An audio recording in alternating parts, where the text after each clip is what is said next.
Hello everybody, welcome in. How's it going? We're starting up review. How are you doing?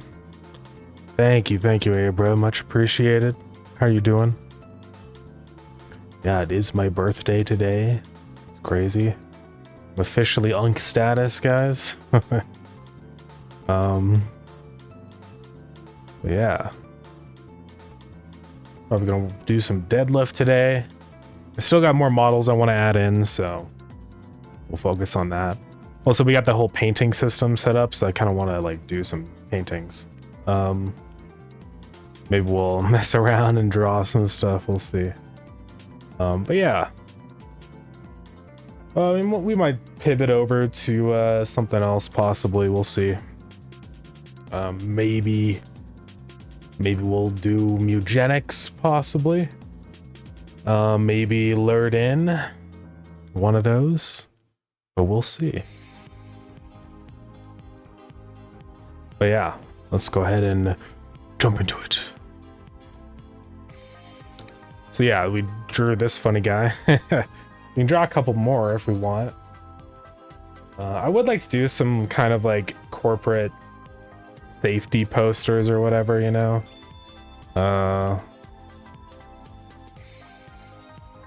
You know, stuff like this. 10 rules for the workplace. We could do something like this. See something, say something. No alcohol or drugs.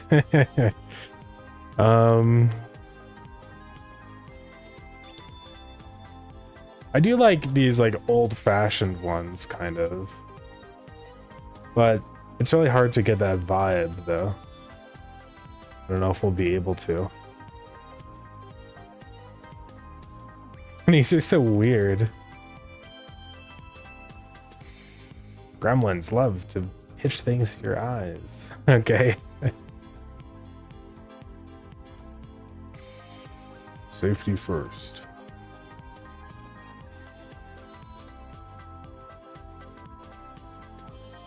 Well, yeah, maybe one of these old vibe cartoon ones would be kind of epic. I mean, it's weird because some of them are like, it's like almost a real photo. It's like they painted over a photo or something. Wonder how they did it. Yo, Connor, what's up? Thank you, much appreciated. Welcome in. How's it going? Plastic eye or glasses? Is that really what safety glasses used to look like?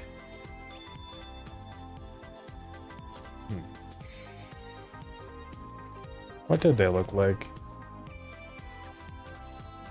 They looked like these. It's very interesting. It's just like all the steampunk people. They're wearing the they're just wearing safety glasses. Huh. Very interesting. Pushing 5,000 still. Shh. Don't tell anybody that I'm actually an ancient being.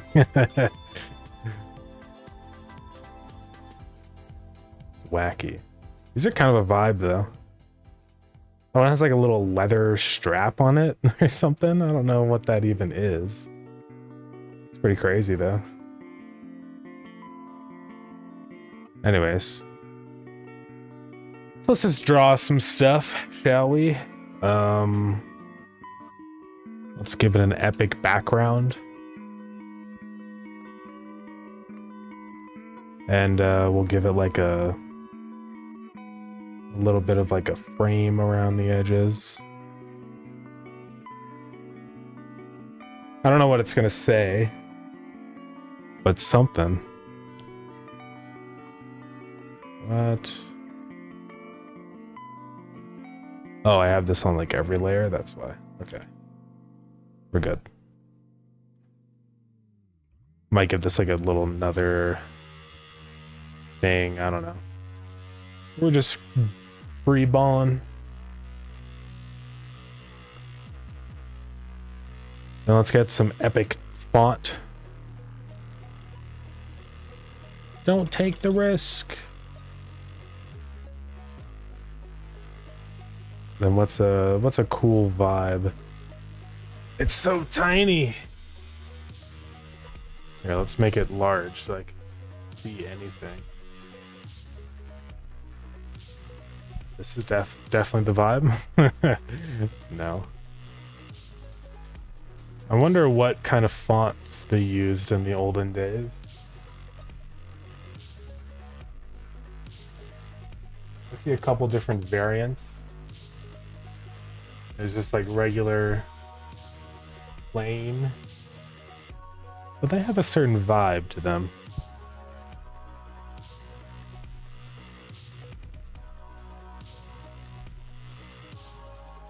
Why is the K? Oh. What? There we go.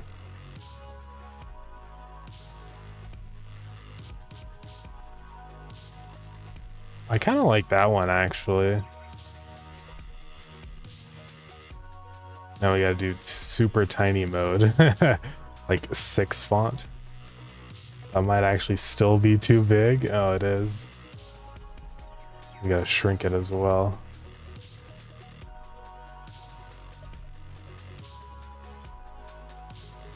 Can I still modify this, or is it like this forever now? I can. Ooh. So teensy tiny. Don't take the risk.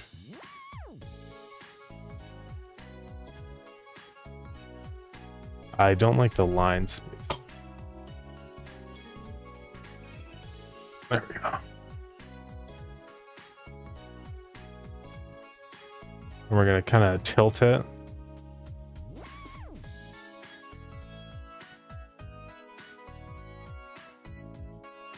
Yeah. And now we're gonna draw a little guy or something, I don't know. But now I have to add like another text layer. Yeah, let's do an ad for safety glasses.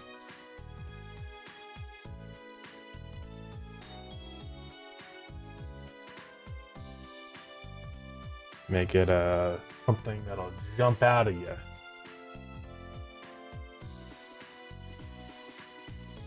Looks terrible. You have to change the font. This one should be like a stylized, like handwritten font, you know? I don't know what vibe we want to do with that. Let's see. Maybe something like... It's not terrible. But it just reminds me of YouTube thumbnail. Let's not do that.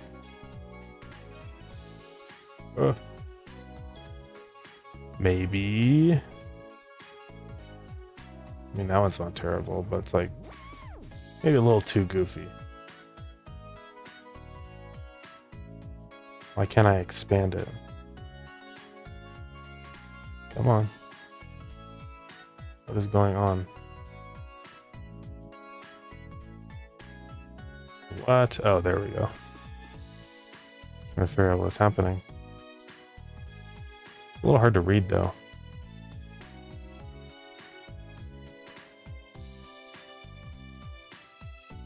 Ooh, do that.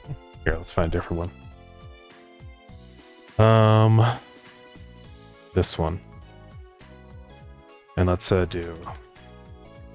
Ah. There we go.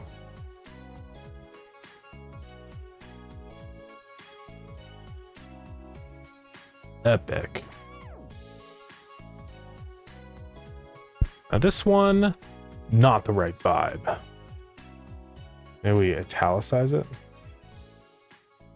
That just completely changed the font, but that's okay. I don't know what we changed it to, but I think I actually like it better.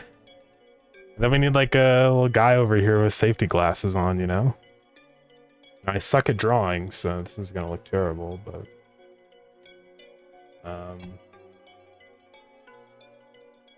maybe we can...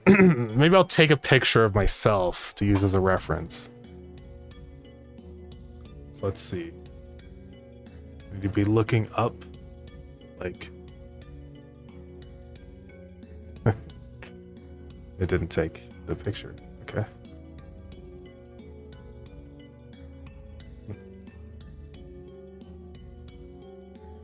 Then we'll flip it.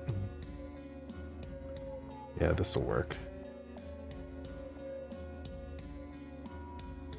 And I'll make him wear safety glasses. Yo, what's up, Season? Thank you very much. How's it going? There it is. Recognize this song? Yeah, we got a whole bunch. Let me go get the image now. Use it as an epic reference. Paste. Okay. Copy image. Oh, there we go. Oh. Epic. I'll put safety glasses on myself. I have to crop out all the stuff though. Still like too big. Maybe something like that. There's a lot of cropping that needs to be done. Saw last stream, yeah, I got all the models in finally. I apologize I took so long, but there's just like a bunch of stuff I had to do first. But we're gaming now. Also, I'm going to use a different brush for this, actually. We're going to do digital. I want something with anti-aliasing, since that's kind of the vibe we're going for with this, I guess. I'll get rid of my headphones and stuff. Oh, what? Hold on, I think. What? Oh, I wasn't erasing. I'm just a fool. We're good now.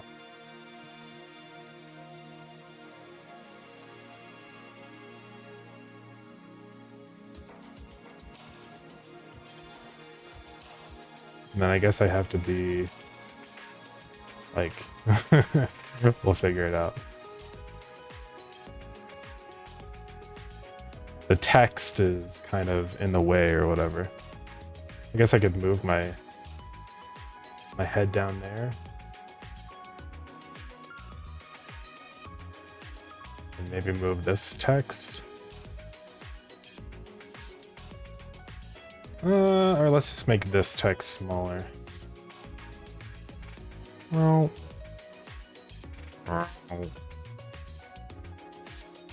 rotate it a little more.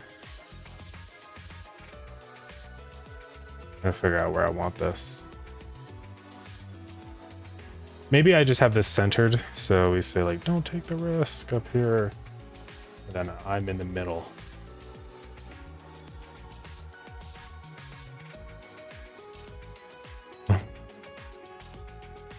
I don't know, this might be stupid, but we'll try it.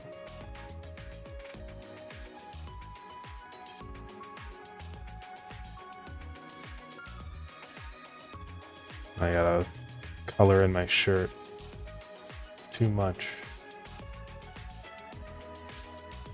I'm gonna kind of make it look like some kind of construction outfit or something, I guess.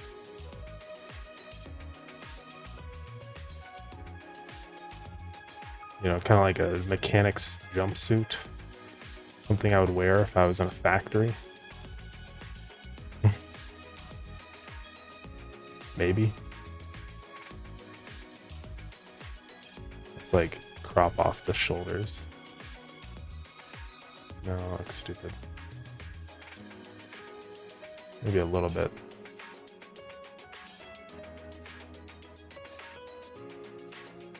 Something a mechanic could wear. I gotta get rid of these headphones. I don't know where my ears would be. We'll figure it out.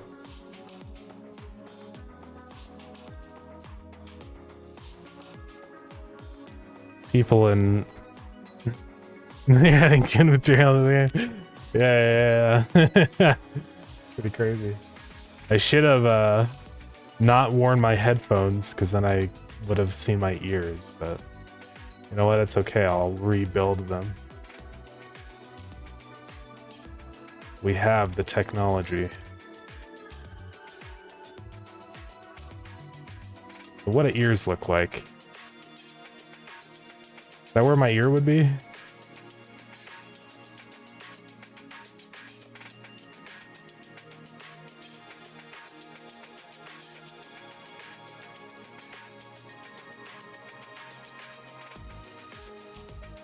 I feel like it's not right. I don't think my ear would be this big. Maybe it would be? I'm not sure anymore. I think I made my neck too small.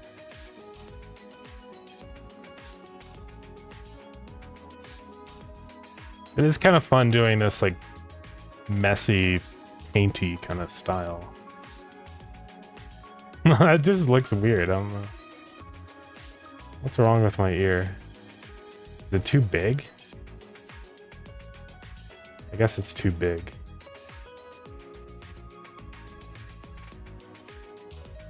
It's better, I think.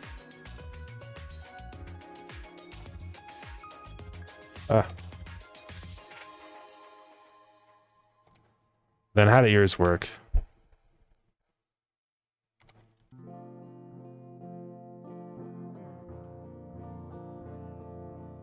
That's better. Let me look at an image of an ear. Okay. It's kind of bright up on top. And it's pretty like dark in here. This brush is like too big. Goes out like this. It's like a section that stems in here. It's almost like pixel art at this point. And there's another bright section right there. It's pretty close. I just need to kind of smooth out the colors.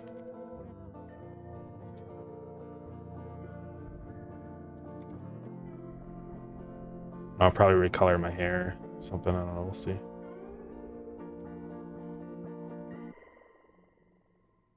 Imagine if this was a real poster, I would have like short hair, you know? The classic cut.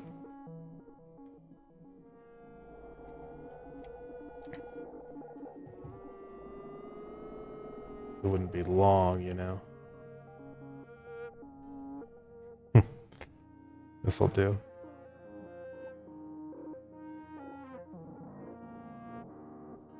Because, you know, I'm in this alternate reality, I'm a factory worker, so... If I had long hair, I'd get caught in the machinery, you know?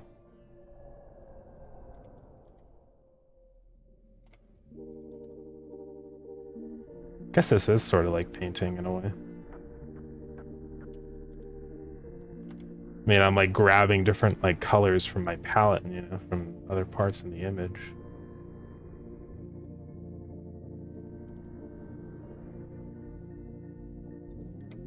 I don't think I would have a mustache in this reality, unfortunately.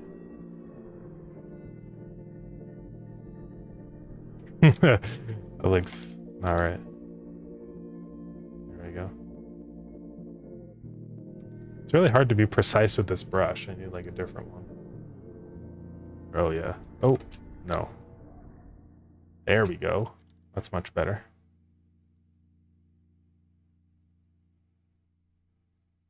Is that where my nose is? Can't tell. I don't think so.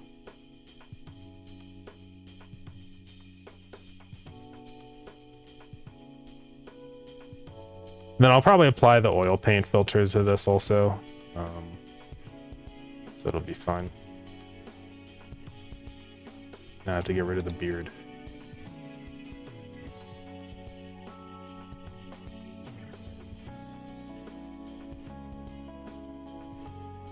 Let's do like lower opacity. Gonna blend all these sections and stuff.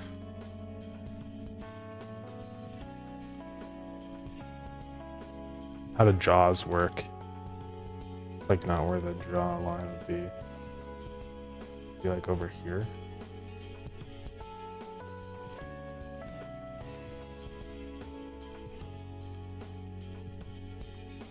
I look weird. Hold on. We'll just keep it, whatever. It's fine. Sure, like that. And then I'll apply the oil paint thing, probably. That'll like really help. Just wanted to make it look a little more dramatic. And then obviously we have to give myself safety glasses.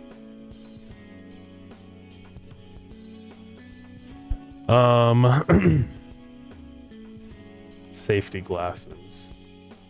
So the ones that we saw are interesting. They're kind of a little bit goofy.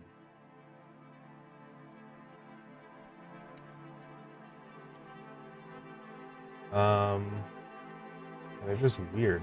It's basically like just glasses, but they have like a little thing on the outside. Let's go ahead and get started.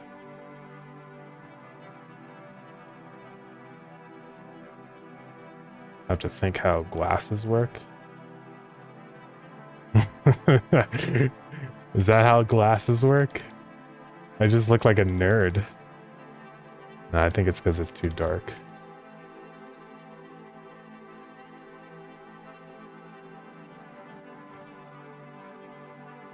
Let me see if I can find an image of how they like sit on somebody's face.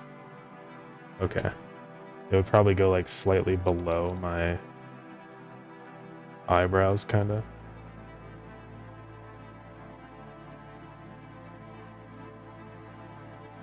And I guess they'd like extend.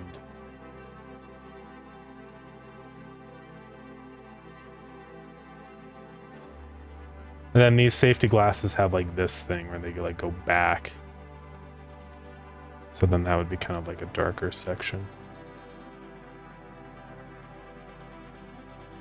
It is kind of fun to draw these. I think it'll be fun to draw more of these posters eventually. Maybe I should like, you know, shade them a little bit so it's like Sort of like that, I guess. Then obviously we need the art that goes back.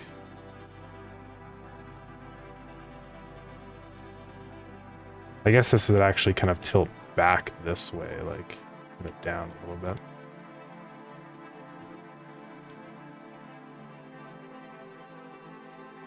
Right, almost like that.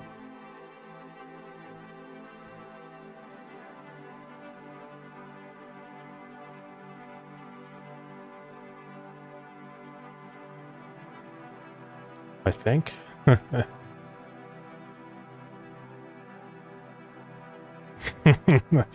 That'll do, I guess. It'll be fine. Because now we're going to go filter, artistic, oil paint. If it's a little bit too distorted, I might not do the oil paint mode. Yeah, I think we're going to not do that. But we are going to do artistic, posterize to decrease the number of colors. Actually, in this case, it might make sense to do a halftone. I know the halftones here are enormous. We may need to change it.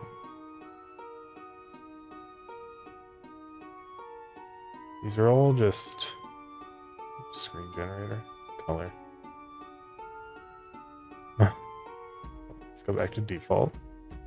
Green tone. Dots or lines. Straight. It might be too small to do this effect. I think it is. That's okay. We'll just do the posterize then.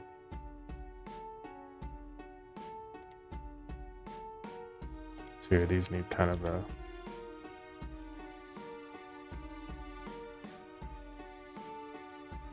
thing going on over here.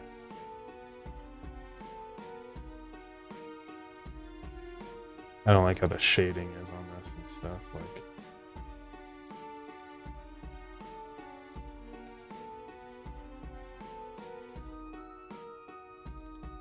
let's make it look better. It probably looks terrible, but whatever.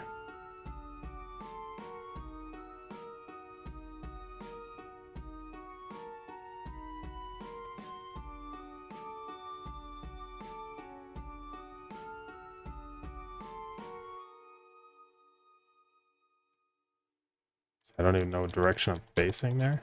I guess keep it like that.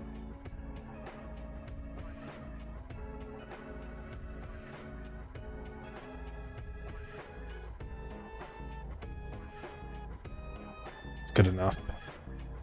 I guess this is fine, maybe. But if this is the vibe of the poster, I think the text is stupid.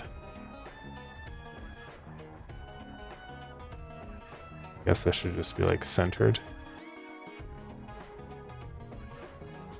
This definitely would be formatted better if it was like a vertical one, you know what I'm saying? It's fine. Also, there's like a bunch of stuff up there. Because I'm trying to think if I could get myself... Really, in the frame, I want to be positioned like there, you know? But then how am I going to make the text around it work? I mean, I could have this above me, but then it kind of ruins the vibe.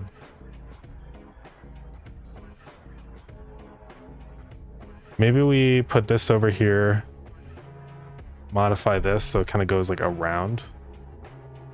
Oh, I can see it. Oh,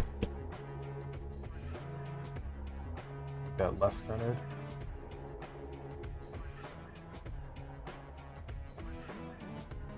I wish I could like move these inside of here.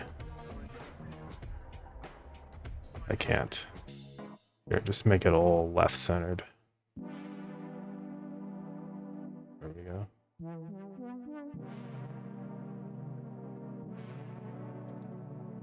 I feel like that looks stupid though. I guess that's fine. And then I'll crop off this section that's outside of the frame. Ah. Delete all the extra goop.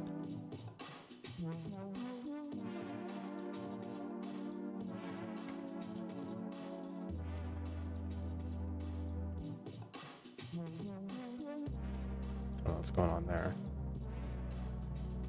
Fine right there. All right. Wish I could control these sections a little bit better.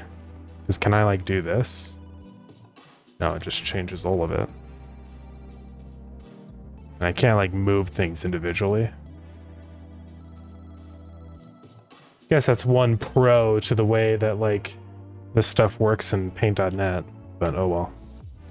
Okay, so and then we'll give this like a orange vibe, sure.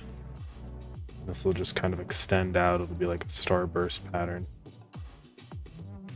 But I need to do like a... I do need to do like a pen stroke here.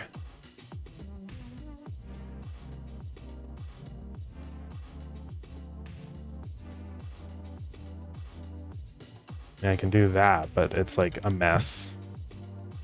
Because it's the same thickness all around. Yeah, I guess I could do... I know there's like a starburst generator website or something.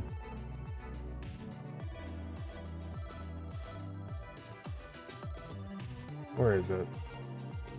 We will find it. There's a CSS generator. Online starburst maker. No.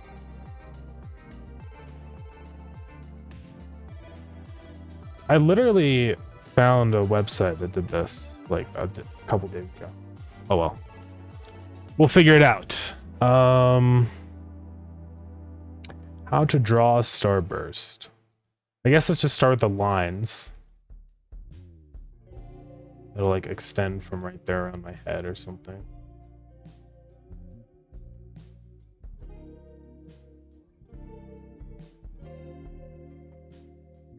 Like that. Then we can just start to kind of thicken them slowly, I guess. So like, here, let's hide this layer. So that's the center of our starburst. So we can just like extend it out like that. Or you do that with more lines. Kind of like that, and then don't do that. I can fill it in now. We'll have to go through and fix it, but...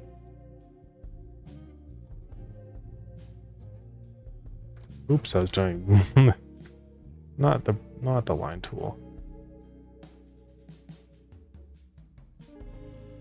Imagine I have to make a starburst manually, dude.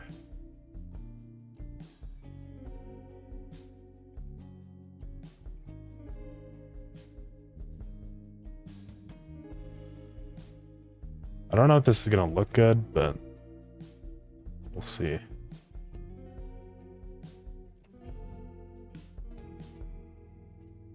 We'll just kind of fill them in.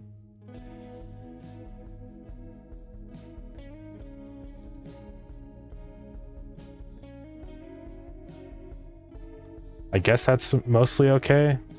It's a little janky, but it'll get the job done.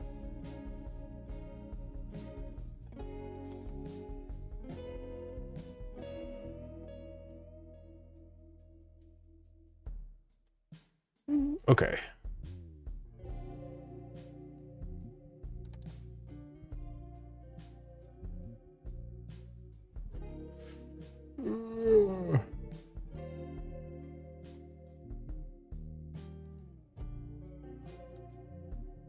That one's a little messed up, but you can't really see it once I'm in frame, so it's okay. Don't take the risk. Safety glasses. Right. And then we got the vignette, like we did for the Tree of Wisdom.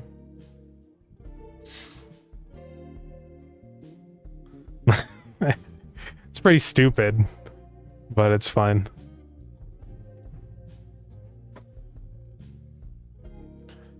We'll call that image 2. I don't really know what's going on here though. This looks a little weird. Let's fix this up a little bit. Like my ear is weird. Now that I have more precision, actually, I could like probably make this ear look better.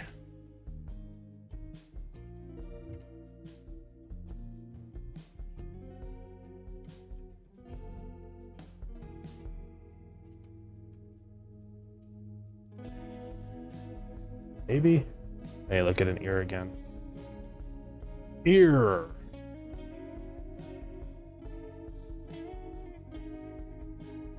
So this goes around, and this should have kind of like a line right there.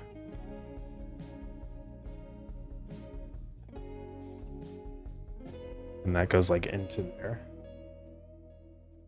Or kind of like down into here. And there's another guy right there. But it kind of like goes into darkness. And this really goes into darkness over here.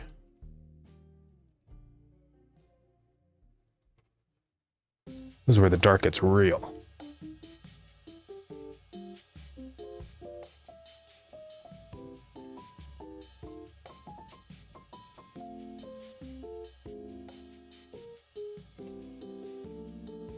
Well, I guess something kind of like this. I suck at drawing ears, but whatever.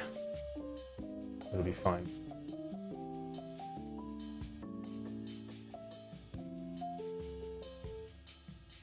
Okay, that's like two. Do it like over here. Yeah. Look at that. Except this feels weird and like it's too far forward. Yeah.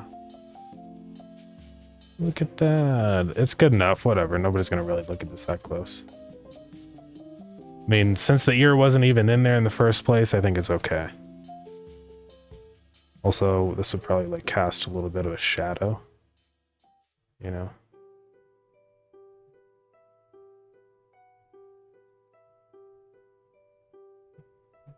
That makes my nose look weird. Okay. That's it. I'm done. Also, I put a period on the... Oh my goodness. Can't believe I've done this.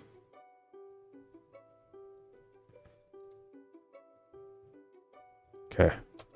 We're freaking done.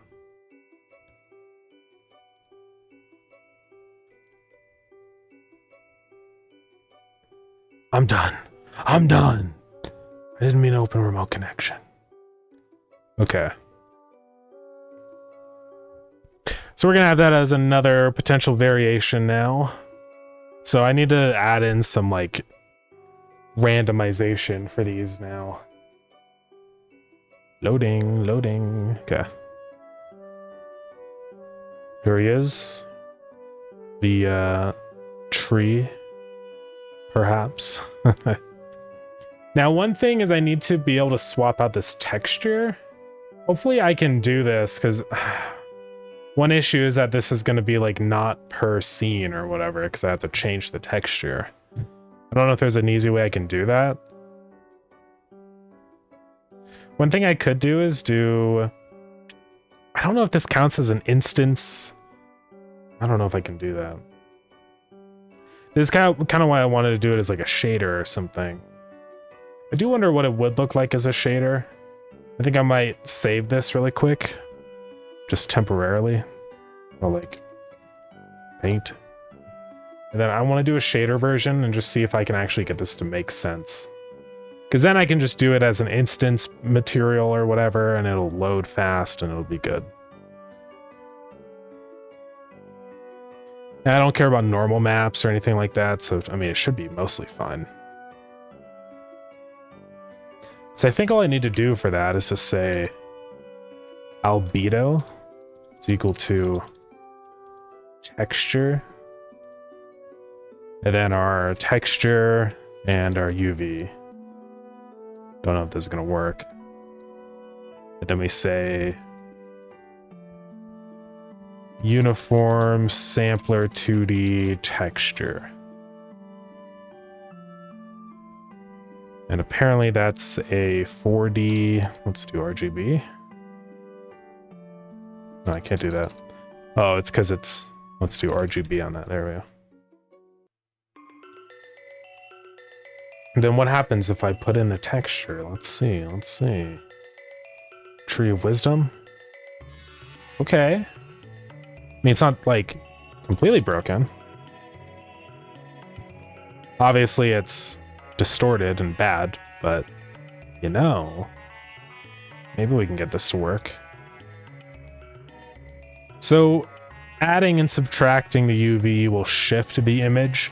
So we can have some variables on here that's like plus offset, you know, back to offset.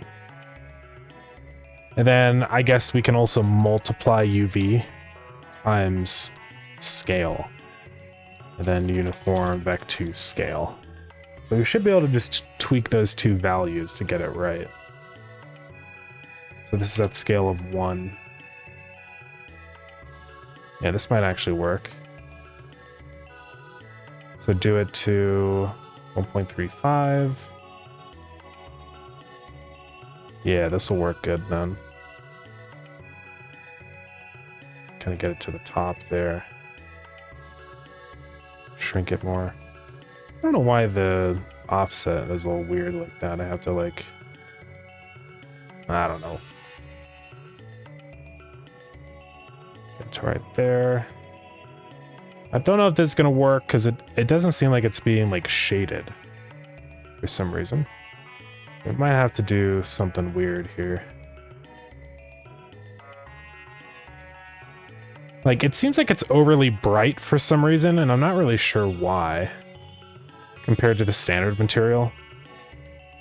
There's probably, like, something here that I'm missing with this. Maybe it has to do with, like, the metallicity or the specular or something. Like, what if I set specular to 0? It's not really that. Maybe it's how metallic it is. So was that set at like 1 or something? It might have actually been full metallic. Okay, so this is what this one looks like. It's filtering nearest. Should be okay. So now I can just swap this out with whatever texture. I can be like, wherever that other one is now. Did I even save it to the right location? I swear to God, if I saved it and alert in again, I'm gonna kill everybody. I did it in the right place.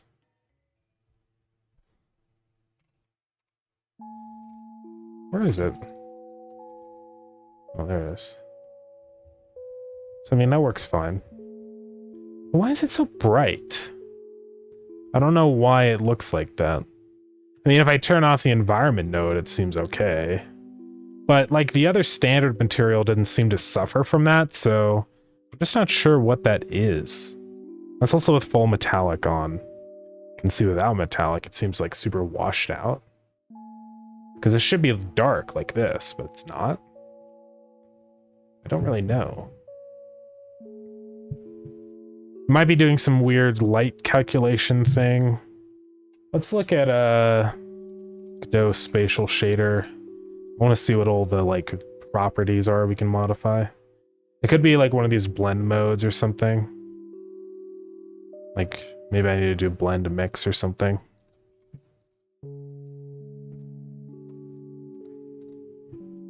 How do I set that again? It's like render, blend, render mode, blend mix. Okay, that doesn't do anything. Blend add. Oops. Okay, that's pretty weird. It's like transparent. It's like glass. What does a wireframe do? Okay. Maybe it's one of these. I need like diffuse Burley or something like that. Diffuse Lambert. It changed it ever so slightly, but let's diffuse Tune. This is still too bright. I don't know what's different about this one versus the regular standard material. It's pretty weird. Let's go ahead and save this then. It's just that. And then I'll put the painting one back on. All right, so we got this guy now. I mean, what's going on in here? Metallic, specular set to 0.5. Is it roughness? Is it just that it's too shiny or something? Maybe. Let's try it.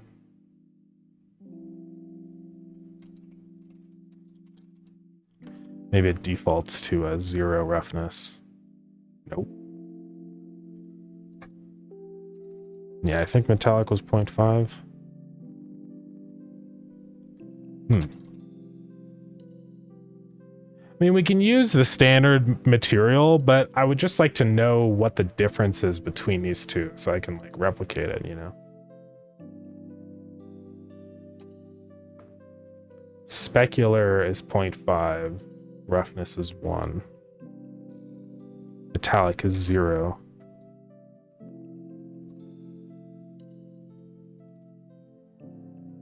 So I want to see what it looks like now with all those changes.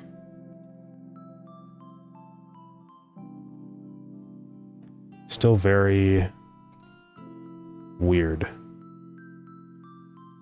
I don't know why it looks like this. I wish I knew. There is a way to convert a standard material into a shader. I think you like click on it and convert to shader material. So now if I go in here, it has a shader attached and we can see. So these are all the things that it's doing. So maybe all of those are the things I need to enable.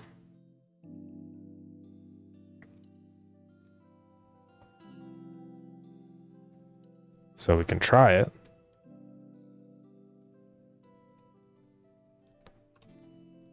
That's what all the defaults are. Or no, wait, this is our, yeah. Let's see. Nope, it's almost like nothing changed. Yeah, this is so weird. I don't know why it's different. Because we can look directly at the shader. Spatial. Source color.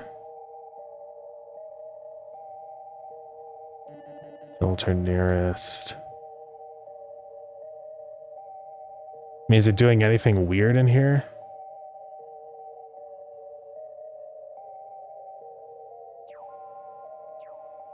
Texture albedo. It is multiplying it by like a base color in here, I guess. Then roughness is that. Like, if I just dragged all this over, I wonder if that would do it then.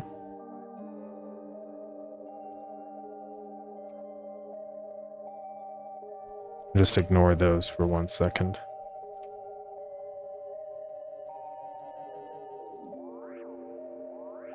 Albedo text needs to be texture.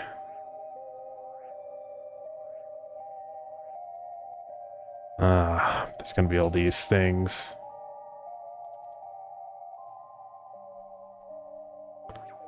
Ignore all that for now.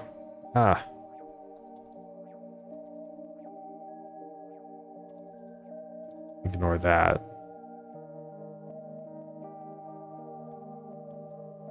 I don't get it. But then if we pop this one back on, it looks normal. I guess we're just going to use this and then modify this shader that's generated now. We'll save this as our picture frame shader. Yeah, override it. I mean, whatever. I guess that's what we're going to do. At least now what I can do is kind of get rid of all the garbage I don't care about. How does it get texture albedo size? I don't even know.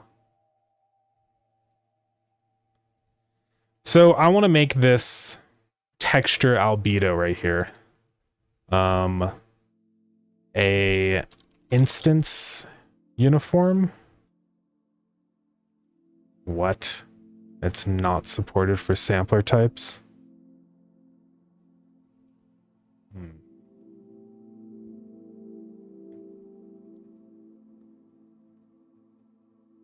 That's quite annoying. What am I gonna do about that? I guess I could just have them all preloaded and then a texture that swaps them out, or like a value. Hey Dustin, what's up? Welcome in. How's it going? Let's get rid of all the things I don't care about in here. Like albedo. See, is this gonna mess it up? Let's see. No, it's still normal. Any fun stuff today? Not anything super crazy. I went to lunch for my birthday. I'm gonna have a tiramisu tonight for dinner, so yeah, we're gaming. But yeah. We'll repeat. Albedo texture size, I don't really know why I need that. I don't even use it anywhere, so I don't know what the point is. Point size. What does that even do? Get rid of it. Just getting rid of all these extra channels and stuff in here I don't need. Texture metallic. I don't care about those.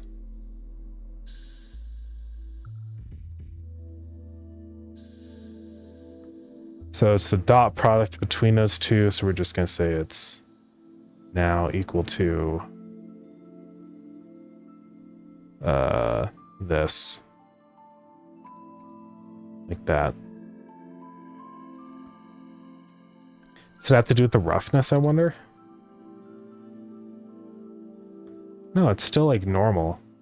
I don't know. Something's weird. Maybe I'm putting the wrong value into metallic and specular. Like maybe it's not what I think it is or something. But I'm not really sure. If it will no maker, yeah. Actually know what makes a tiramisu, yeah.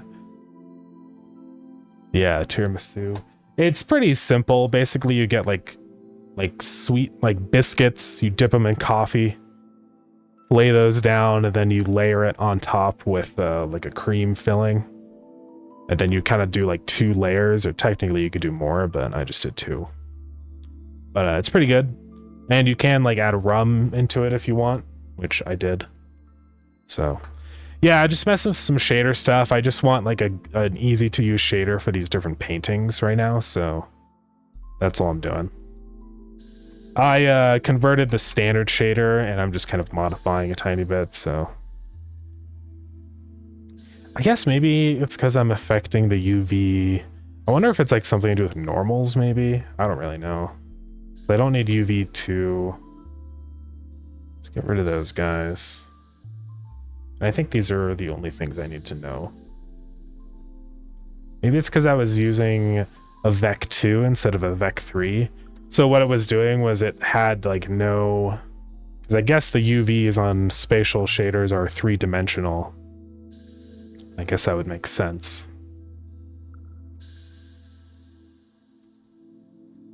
But anyways, we're good in here now. So I'm gonna add an instance uniform. And this is gonna be index. I know what like kind of painting it's gonna be. Which I did, yeah. On the fence about creating custom shaders and just taking help by using shaders people have made. Yeah. Shaders are, I mean, honestly, there's so many awesome shaders on the Godot shaders website, so it's kind of like not even super necessary to even make your own, because you can find so many. This is actually kind of sick. I'm always looking for a good grass shader. I do really love that grass. Wonder how this works. Looks like it uses... So what is it, billboarded? Yeah, it's billboarded grass. It's actually a pretty good way to do it. I might have to look into this. But yeah, there's so many shaders. Pretty insane.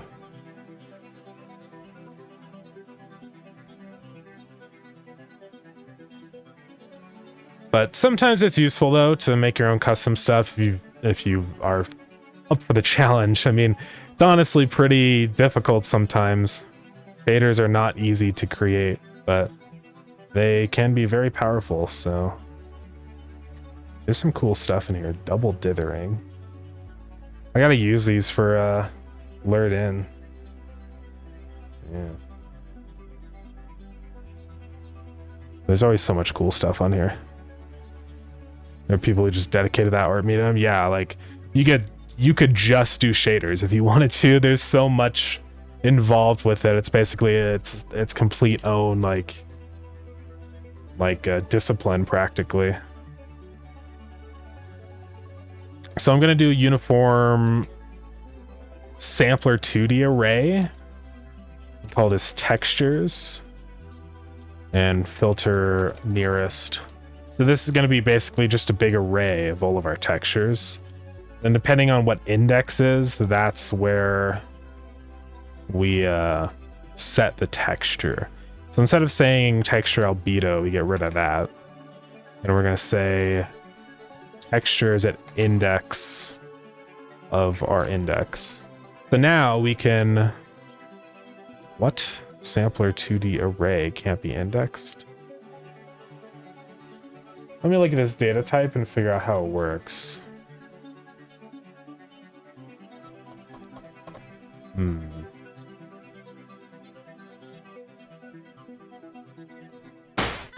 Yo! Thank you very much, Dustin, for the gifted sub. That's epic. Thank you so much for that. Much appreciated. Have I seen the website that's just shader people? I don't think so. Yeah, if you want to drop a link or something, you're totally welcome to. Happy birthday. Thank you very much. Also, Luke, welcome in. It's my game. I'm working on stuff which, as far as I'm aware, hasn't actually been done before to the degree that I want to do it. It's physically wounding me. Yeah. I feel it. Sometimes it'd be like that. I want to find what this data type is. So there's a sampler 2D array. Yeah. I don't know why that doesn't work, or like the... Okay, sampler type for binding 2D textures.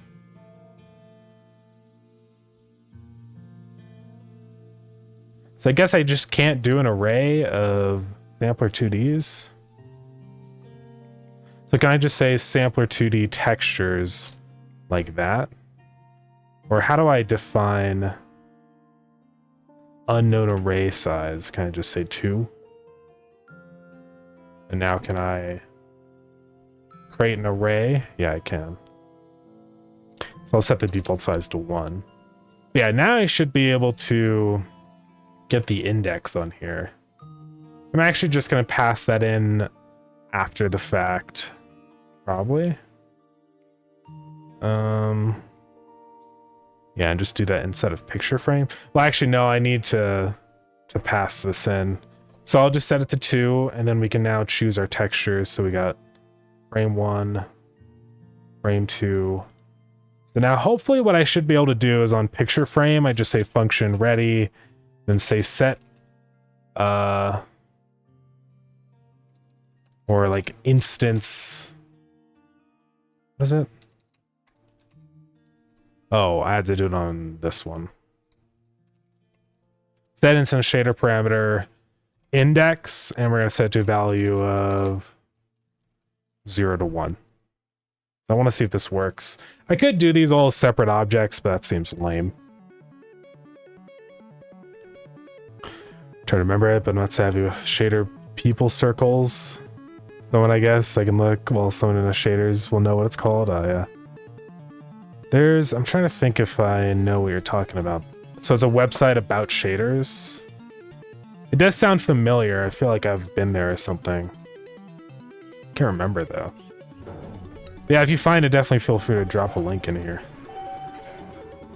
Like social media for shader people? Oh yeah. Interesting. You might be talking about Shader Toy, maybe?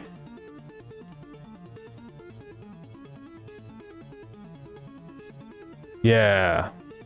Yeah, it's basically just a big library of different shaders, so I don't know how people do this kind of stuff with shaders, man. Like, that's so wild. Like, three-dimensional scenes and stuff. It's insane what kind of shaders people do sometimes. Like, how do you even do this? I mean, there's all these different, like, channels and stuff, and I'm sure it's there's a big chunk of code. But it's not even as much code as you would expect it to be, you know what I mean? I don't know, it's crazy. But it is cool because you can actually kind of convert a lot of these shaders into Godot, funny enough. Like, I bet if we looked for like a cloud shader or something, you could take one of these shaders and just convert all the variables over into like the right syntax, and you could do stuff like this in Godot, which is pretty cool. But yeah, it's just wild. And I think all these, I don't know what kinds of licensing this has. I'm not really sure. I wonder if there's like a section where it brings that up. Okay, so it's licensed under this attribution non-commercial share like. So you're not allowed to use it for commercial purposes, unfortunately. But yeah, it is a really cool website though. Yeah, it's crazy that you can just turn math into stuff like that. Also, this is not anything. Don't know what's going on there. Should have set that to a random index from 0 to 1. And that's going to be getting textures at index. Seems like it didn't work though.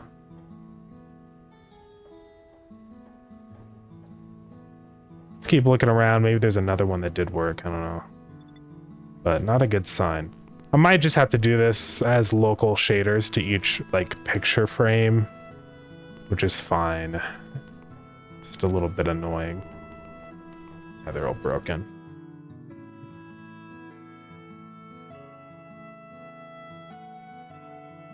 Okay, let's get rid of that. Let's see. Go back into picture frame. So now what we're gonna say is dot material dot set shader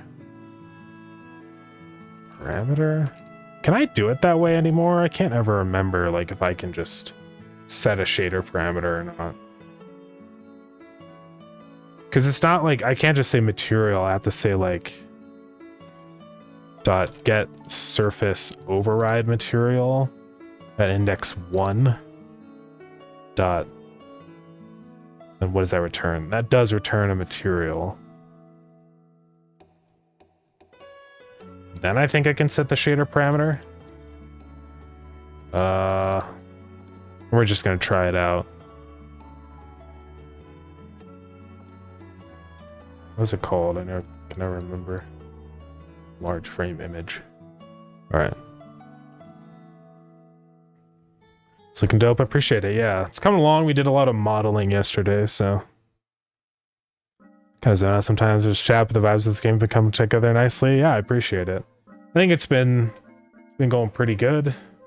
Yeah, all the new models definitely help a lot, I think. But yeah. So there's no reason to have that anymore.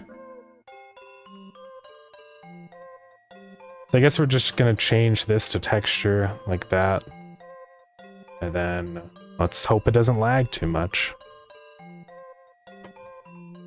Or did...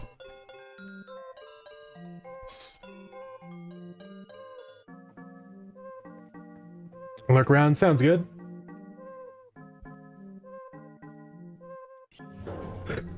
Okay, skip that.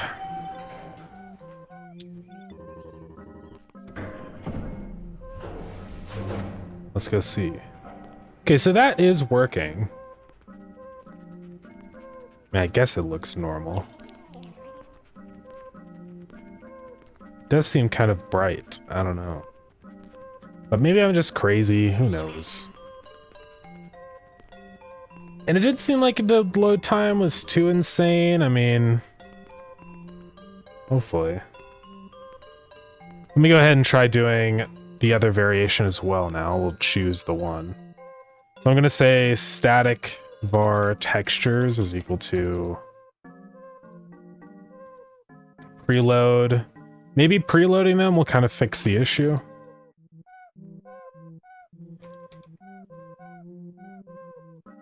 Then we're going to say textures.pick random. Just try it out. I'm not going to worry about this too much though. I mean, it's just a little goofy thing.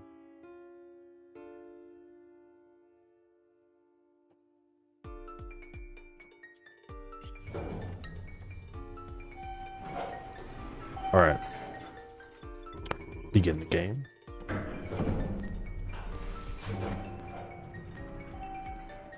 Those are about the same. Hopefully it does a different one. Yeah, it does. All right, well that works. And then I'll do the other variations of it eventually, but just stick with those for now. It doesn't seem like the load time was too insane or anything. I mean, let's go double check it again. I think it's because the textures, that they're not procedural. So like, yeah, I mean, that was nothing. And I'm sure it generated at least a few. What if it like was the one time it didn't generate any? No. Okay, yeah, there it is. Yeah, we're fine. Also, I'd like to add maybe a little bit of random rotation to these as well. It wouldn't be on the y-axis, but let's do that, shall we? Now, unfortunately, I might have to rename that variable. So random rotate. What axis is this? I think it's the... Well, this is look. I don't know why that is locked. It's on the z-axis, okay.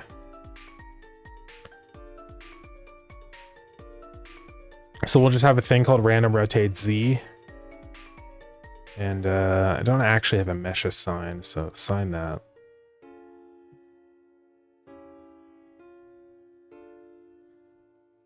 And this is inside of here. Okay. If mesh. Then I'm also going to say mesh.rotation.z is equal to the same thing, but the z variant instead. All right. So now I should be able to kind of just randomly rotate them a little bit, like maybe 20 degrees or something. We'll see. So apparently there's a bug again with let's see what happened here. Visibility chosen, macro bear. Ah, because the warning.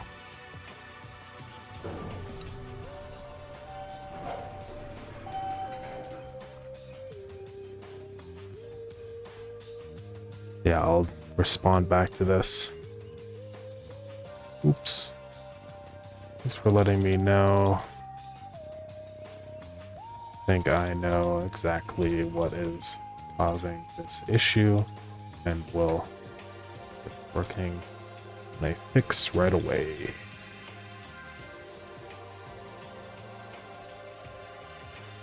Okay. So hopefully they should be a little askew now. It'll help make them look less stupid. They don't seem to be that askew unless those are just not Let's regenerate. Hey, Captain Krabs, welcome in. Thank you so much. Much appreciated. That is indeed my birthday. Yeah, how's it going? What have you been up to? Why are these still perfectly straight? It should have been. Oh, I forgot to call super. I'm a super dumb idiot. Alright. That would be why. Let's try this again. Stress, life, all the normal things. Yeah. I feel it. Yeah, I've been just working on Deadlift recently. We got all these different decorations spawning in now. Before we just had like 2, and it was getting a little boring. So we've been spending a lot of time modeling things, and it's going good. I'm just getting some like value set up so we can apply like a little bit of a random rotation of these picture frames and stuff that I added in. We'll definitely be adding in more types of pictures that generate, but I think it just helps add a little bit of a spice to things. It's almost like Minecraft paintings in a way. It's always just like random which one you get. I'm just looking for another one that generated here. Yeah, I think that's pretty good. So it'll do random from -10 to 10. So it should be doing that. Yeah, we should be good.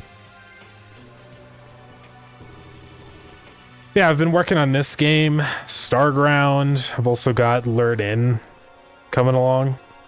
That'll probably be getting an announcement very soon, actually, with a Steam page and stuff. There's a fest coming up pretty soon, or an event or whatever it is on Steam. It's like the, what do you call that? Steam Cozy Fest or something. I can figure out what it is. Hold on. Yeah, the relaxing event. So this is the one. Okay, so that starts, didn't realize it was March 12th. So we might be doing it. Yeah, it includes idle games. It's not necessarily a taskbar idler, but I think it's fine. You come with a new project myself. I'm wrapping up by Turd pretty soon. Oh yeah. I applied for that. Nice. Let's go. That's cool. Yeah, I still have a lot of ideas in the queue for games. It's too bad because there's so many things that I have to finish first, you know? But I'll definitely explore those things eventually. At the tag relaxing my Captain Krabs game. Ah, yeah, nice. Tonight? No, it's all good. Don't worry about it. The update Godot? Not yet, actually. I know there's a new update. I think it's just like very minor bug fixes. I haven't really ran into any bugs with Godot recently, so I mean, I kind of don't feel a pressure to update. But I'll probably do that pretty soon, though, just to get it out of the way. Sometimes these seem like they're rotated like a lot. I don't know why. It should only be 10 degrees. Actually, it might be because I need to restart the game. Because I don't know if it like applied to the... Yeah, just 4.61, yeah. Yeah, I don't even know what changed. I think it's all just like, just bug stuff. But I can go look. Oh yeah, Amsterdam, not going. It's too bad they never have Godot fests anywhere near me. It'd be epic if there's one in Denver or something. I'd definitely go.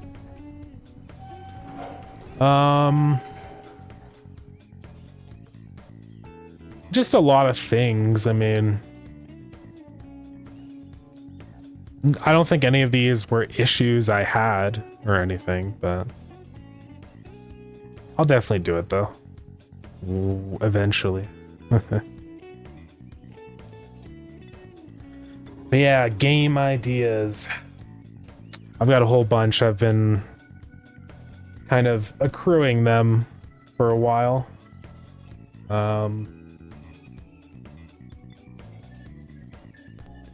But yeah, it's so I can never find the time though to actually finish them all, unfortunately. Too many ideas and not enough time. But I think it's fun. I mean, ideas are really easy to come up with, so it's like I'd rather have too many ideas than not enough, because I can filter out the ones that aren't as strong and then only do the good ones. Yeah, these are what I've got going on. Insane Aquarium remake. I really would love to do a modern day Insane Aquarium kind of thing. It'd be pretty fire. I think it'd be fun to have a game about diving in the water. It'd basically be like a simulator game, I guess. This one, my idea for this one was like, it's like a horror game that takes place in Antarctica. I really like Voices of the Void because it's epic. I like how this game blends simulation and horror together, because you're like a lab technician or a scientist, and you have to run and manage your array of satellite dishes.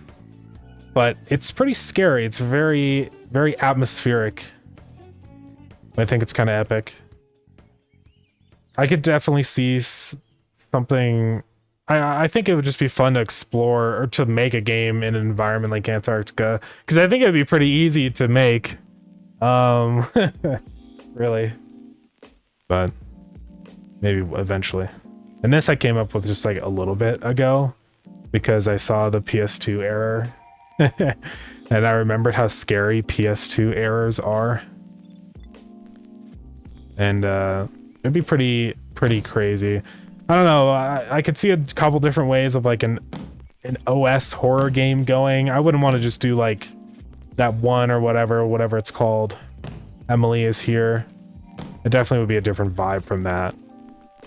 Like, I think what I'd want to focus that kind of game on is like the horror of navigating through BIOS, you know? Because it's very scary, and it's like, it's not all cute and cozy like a desktop. It's like there's buttons that you don't know what they do, and changing something might break everything. And then same with like the PS2 era. It's really scary. When things go wrong on computers, it's like, I don't know. It's pretty scary. But maybe one day. And I got these games to do first. I think that's what game jams are good for, is like I get to explore ideas like that sometimes without taking up too much time. But I mean, those are not always compatible. Like, I mean, the thing with game jams is it's got a specific theme going on, so it's not like I get to just do whatever I want. But I have kind of wanted to maybe just do a quote-unquote game jam one of these days, just for fun. It's not even a real game jam, but just like say, okay, this weekend I'm gonna do this game in 3 days, you know, something like that. I think it might be kind of fun. We might do that. I don't know, we'll see. Yeah, I've still got so many other ideas I haven't even written down yet and stuff. I don't know. Maybe I will eventually, but I'm just running around doing nothing right now.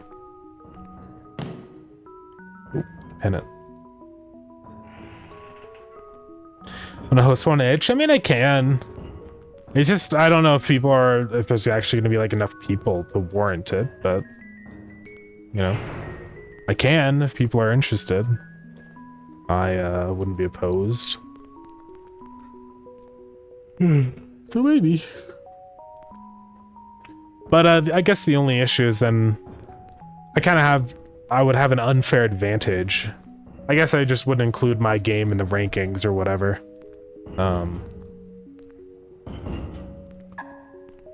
Yeah, just pick a genre that's compatible with the idea I want to do. That would probably be what I would end up doing, I guess. Maybe. I've been wanting to do one for a little while. I mean, we did like the Idolathon over a year ago now, so it definitely would be nice to revisit Game Jam stuff. I've been thinking about doing Down to Jam, but I don't know. I got so much to do. And I think Down to Jam, it's cool.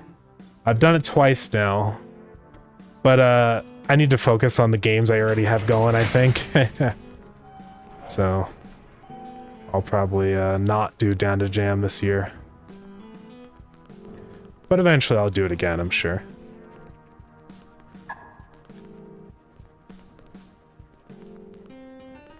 Alright, so I think all these paintings are fine. So it's really funny just having him there. I don't even know if this image is copyrighted or not. I mean, I've modulated enough, I don't think it matters, but like where does that image even come from? Has anybody done a YouTube essay on the origins of the Tree of Wisdom? Because I would love to know where that image is from. It would actually be really cool to know. I have no clue. I gotta look into it. Maybe if no one's done it, I'll make a video about the origins of the Tree of Wisdom.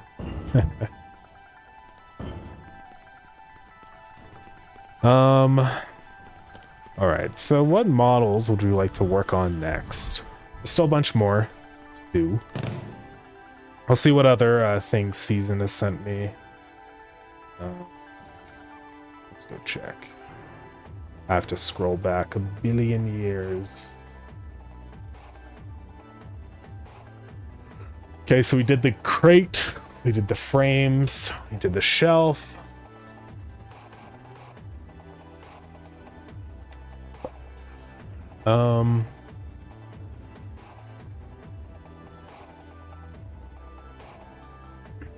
Let's see. I'm just looking for anything. Okay, no, that's...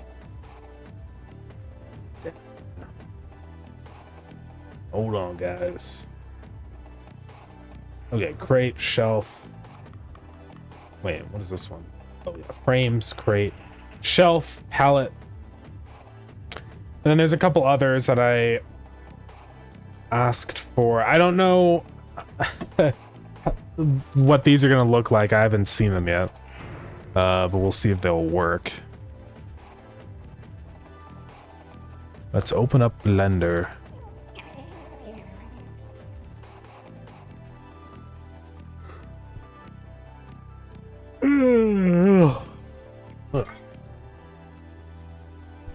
I'm quite tired, guys.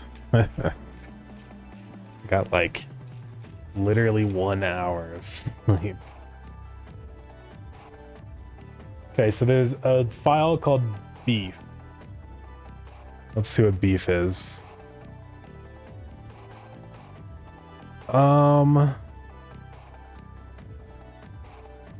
So it's basically just, does this have a modifier? No. It's just kind of a blob.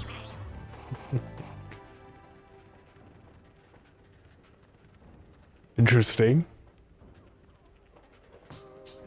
So I guess this would be like a hanging slab of meat or something. This would be specifically for like the butchery zone.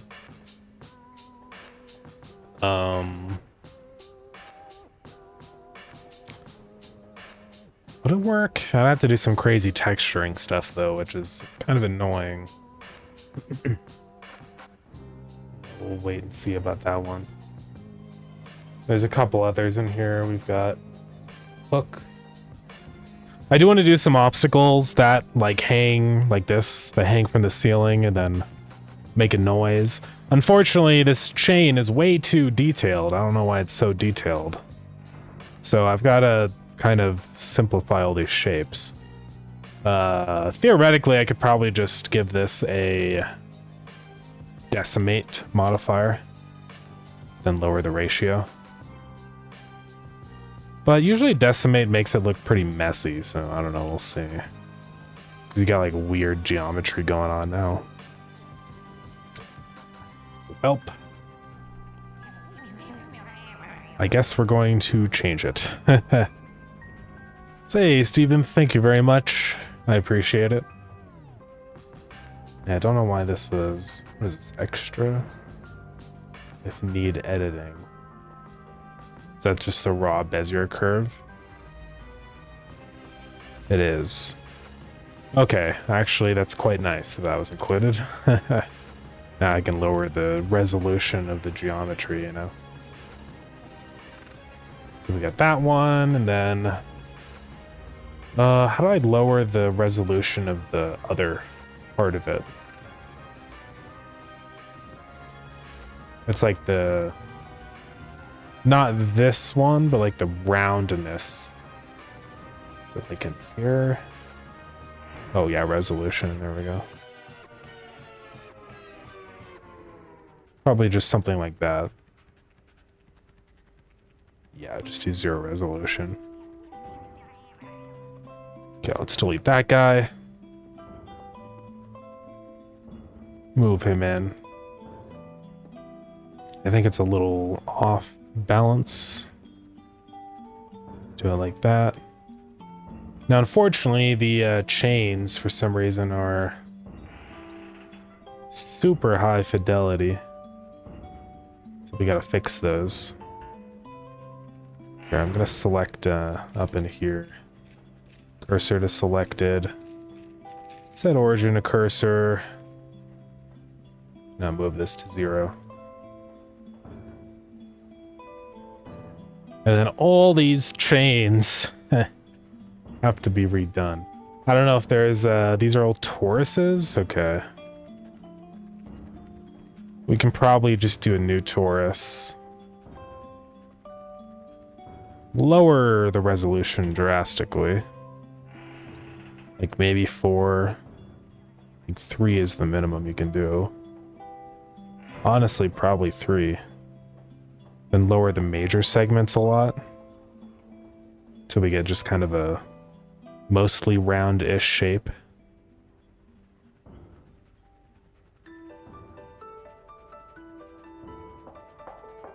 Probably something like that.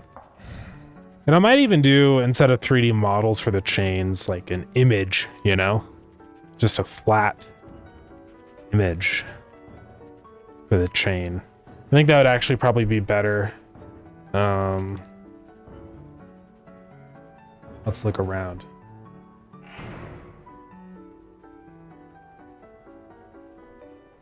Tools, color, transparent. I just want a straight chain like this that we can modify. Kind of like this, actually. That is insanely high res. That's 13,000 pixels tall? Why is it so high res? I mean, that's fine. But it's just fascinating. So yeah, all we really need then is just the hook. So let's just move this to... Here, let's set... What is it? Cursor to selected. Then I'm just going to kind of move this around until I get the origin point where I want it. Because I want the origin like right where the hook opens to, right there. And probably even rotate it a little bit more just so it looks normal weight distribution. Okay. And now say set origin to 3D cursor. Set this to 0. There we go. Is it centered on the... Yeah, it is.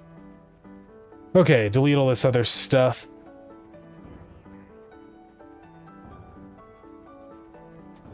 Hook.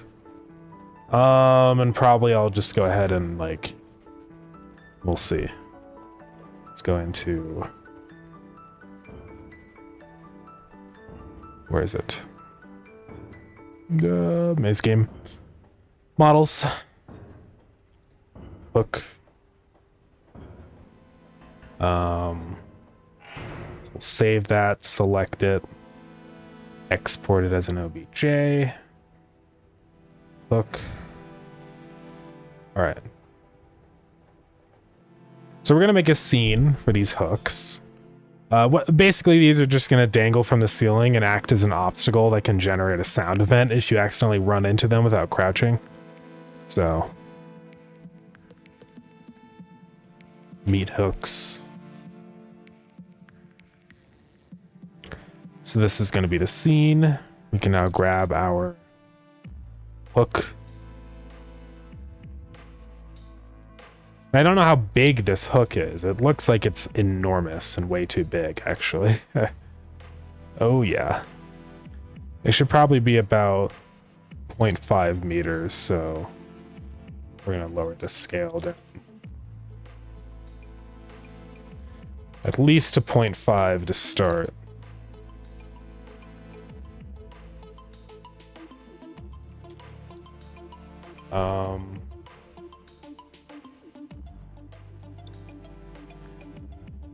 Yeah, we'll do that. And apply all transforms. Export as an OBJ again.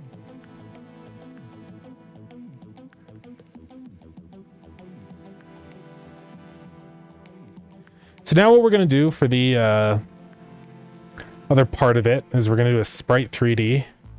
And we're going to get a chain texture going here. So let's go create a new texture, 13,000 tall. Absolutely crazy. Krita does not support the file type. So we must find a different chain.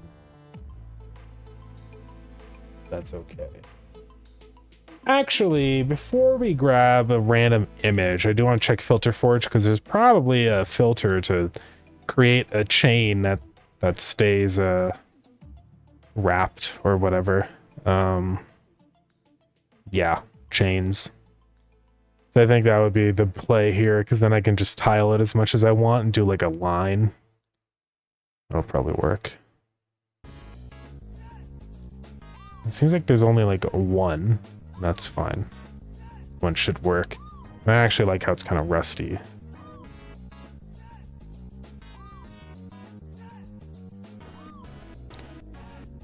Texture for making chains for games.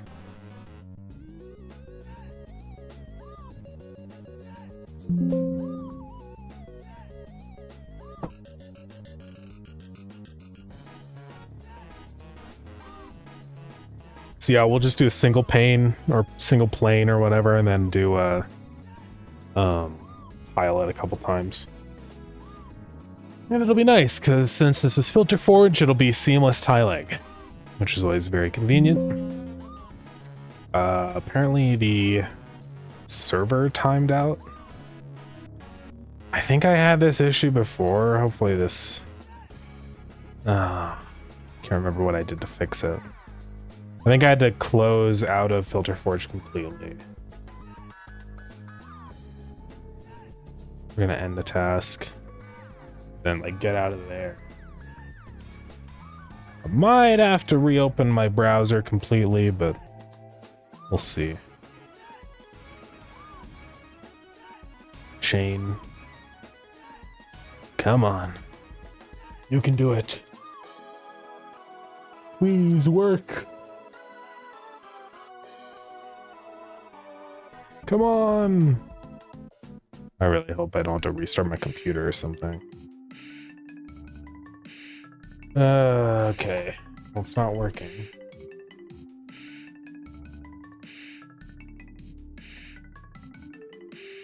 I don't know why. Let's, see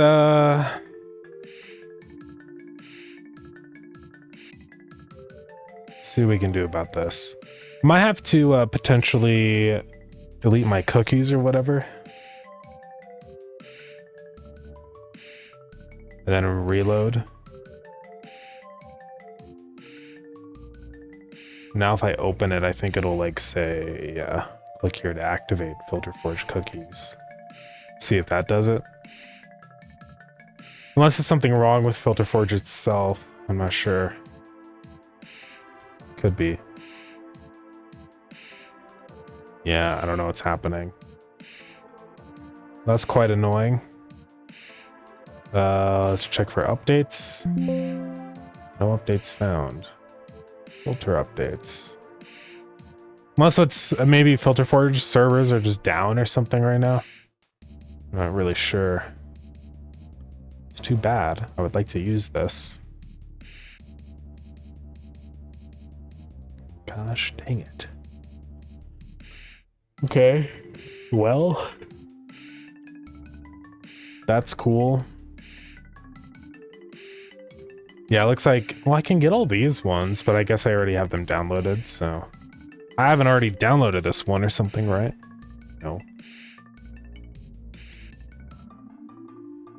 Yeah, this is quite annoying.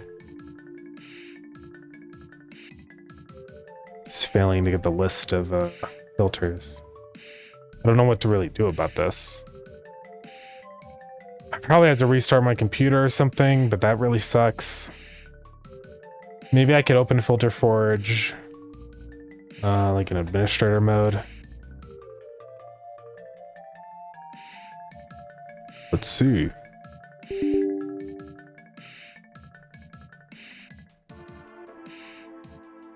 Probably won't work, but could be like a firewall thing, maybe.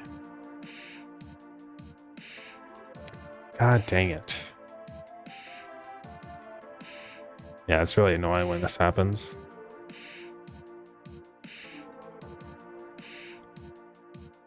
Come on, please, I beg of you.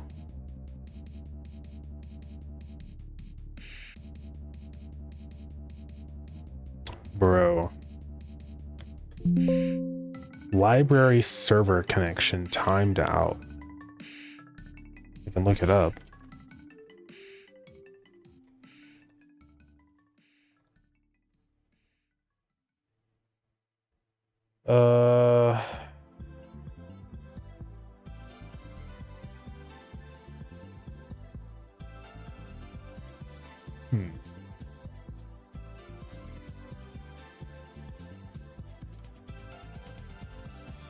A server issue. Yeah, it might just be the server on their end, I guess. All right. Well, we'll try again in like 10 minutes or something. See if it's back yet. But pretty annoying. Let's set a timer. Alexa, set a timer for 10 minutes. Yeah, we'll see if we can get it. But let's go ahead and just set up the rest of it for now. I want to see if I can do, like... I don't know if I can tile things, like, with a Sprite 3D. I'm not really sure how that works. Like, what do we use for that? Sprite 3D... There's no, like, line 3D, so I can't really do that. Which is pretty annoying that I can't actually do that, but whatever. I guess we have to use a Sprite 3D. We'll go ahead and just make the texture kind of like as just an example. So I think we'll do... How many meters tall do we want it? Because we have like a consistent... So if it's hanging from the ceiling, which is 4 meters tall, 2 meters... So probably 2 meters, which would make the height 200. Then the width probably like 16 or something. So like this is what we would have. Call it chain.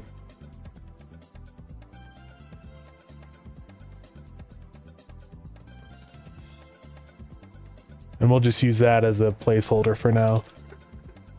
Chain. And... we can make it a billboarded. Why billboard like this? I don't know why this is not centered. Is it? No, it's just not. Okay. So that's where it's gonna lie, like that. And then theoretically, if we hang this on the ceiling, it should kind of clip into the player, but I'm not 100% sure. We're gonna move all this down because it's gonna be centered on like the ceiling. Right there. should be able to just do, I guess it's not quite. Is there a, it is set properly. It's 200. Theoretically, I should be able to just set this down -1. Oh, I did. -1 meter. Okay. Yeah, we're good there. And that's fine there. So we're going to save this. And then I want to just have this generate into here. So let's go to world. And kind of very similar to how we do the lights. It's actually what I want to do. The scene just going to be a sprite. Or the chain. Yeah, it'll be just a sprite, but it's going to be billboarded, so it always like follows the camera. So it should be pretty, you know, indistinguishable. I mean, I could do a model, but I kind of like the aesthetic of just using 2D images for stuff like that. So, brain's not working. It's all good. No worries. So now for lights, I already have it set up. We're just going to add on our chain. Or our meat hooks. So theoretically it should spawn that in now. Did I say pick random? Let's try it out. And I just want to see how like much it hangs down. The idea is that if you're walking and standing, it makes a noise, but then if you crouch underneath it, it doesn't. So we'll see what happens. Also, we could get this set up so other entities can activate the noise too, which would be kind of epic. So, yeah, I think that might work. And then if I crouch, I will not hit it. Yeah, otherwise you run into it and start shaking and making noise. So we'll have like a couple hanging up. It's not just going to be a single one like this. Can I emulate Doom's aesthetic a little bit? Yeah, definitely. That's definitely one of the inspirations. Doom is a lot of, I mean, they did it out of technical necessity, but I kind of do like the vibe of just using 2D images like this. I think it works pretty well. That's a really low resolution image, but yeah, I think it's fun. Obviously, we do have a lot of 3D models in the game, like all the furniture and stuff. Like anything that we have to like physically interact with is always going to be 3D like this. But like the items, those are just 2D images, all the entities and stuff. But yeah. See, I think this will work then. I mean, technically the hook doesn't even need to be a 3D model. Theoretically, it could also be an image, but I think it's fine. So I'll just make it wobble back and forth whenever you bump into it. And I guess I have to kind of figure out the direction of your velocity to know which way it should kind of rotate. And then it'll generate a sound event, which will alert other entities around to your location. So, good work. You slow you down? I could like temporarily slow the player down a tiny bit or something if you run into one of them. I think mainly the idea is it's supposed to be like a noise obstacle. So if you're like in a panic or something and you turn the corner, there's like a hook right there that you forgot about or something. That's like when it's a problem. And you're like, oh, you know. But yeah, I'll have to kind of see in gameplay how the hooks actually... It's funny when they hang from the room, they don't actually reach low enough to touch you. Which is interesting. Might have to make it so it hangs lower if it's in a large room like this. Because otherwise they're kind of useless. Let's go ahead and slap a texture onto this. It'll be a little harder to see, which is good. Boom. I don't know why this has 2 material overrides. Just gonna ignore that. And then I doubt Filter Forge is working yet, but let's see. I'd love to use my chain.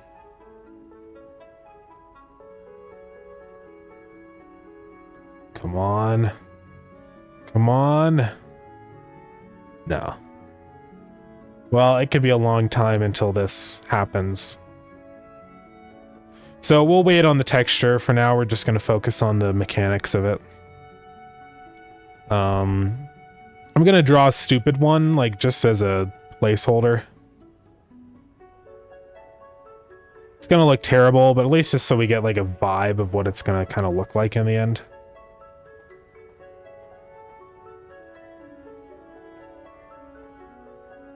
These chains might be too big, but we'll see.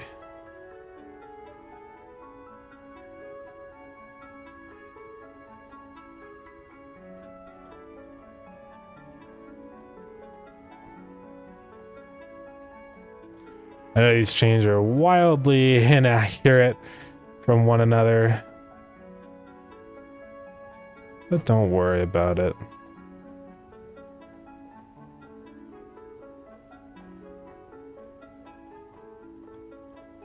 Almost there.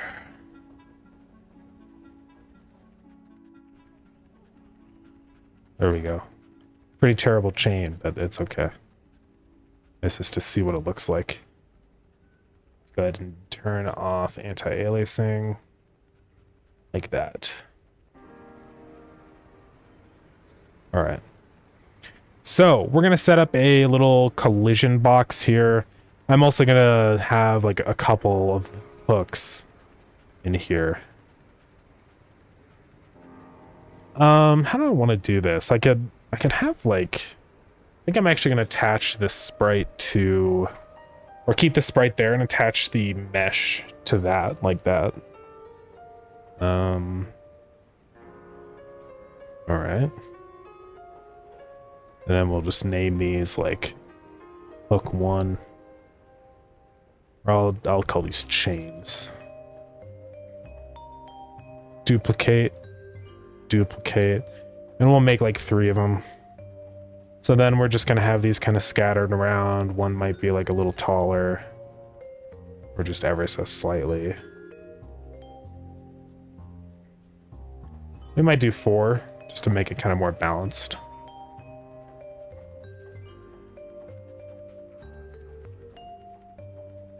Something like that. I might space these out a little bit more, but don't want them to clip into walls and stuff, so we'll see about that.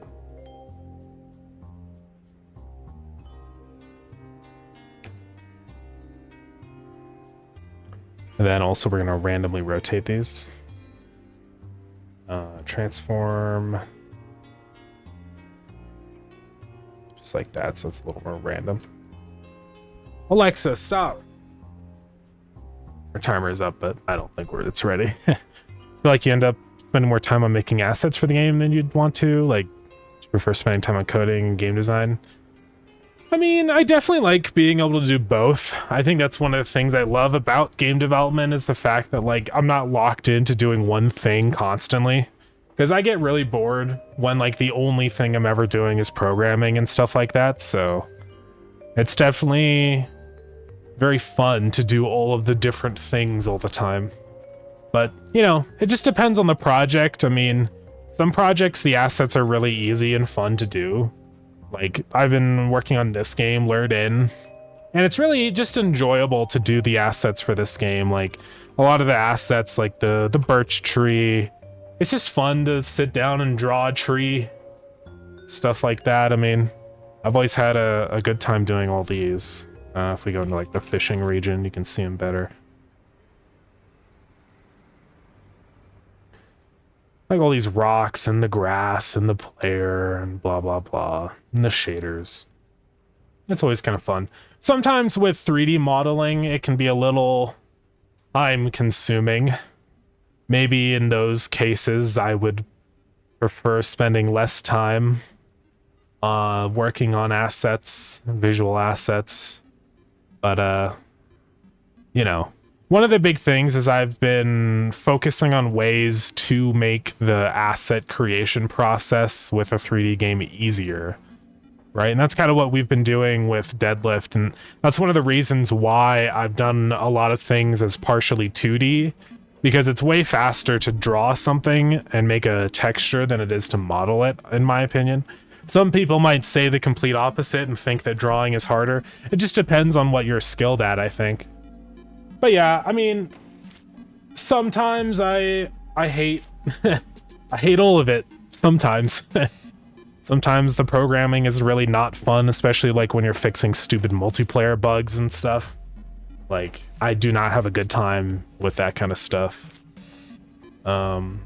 Design, though, is always usually pretty fun. I mean, yeah, I've never really disliked doing game design, so. Something nice about making assets yourself? Yeah.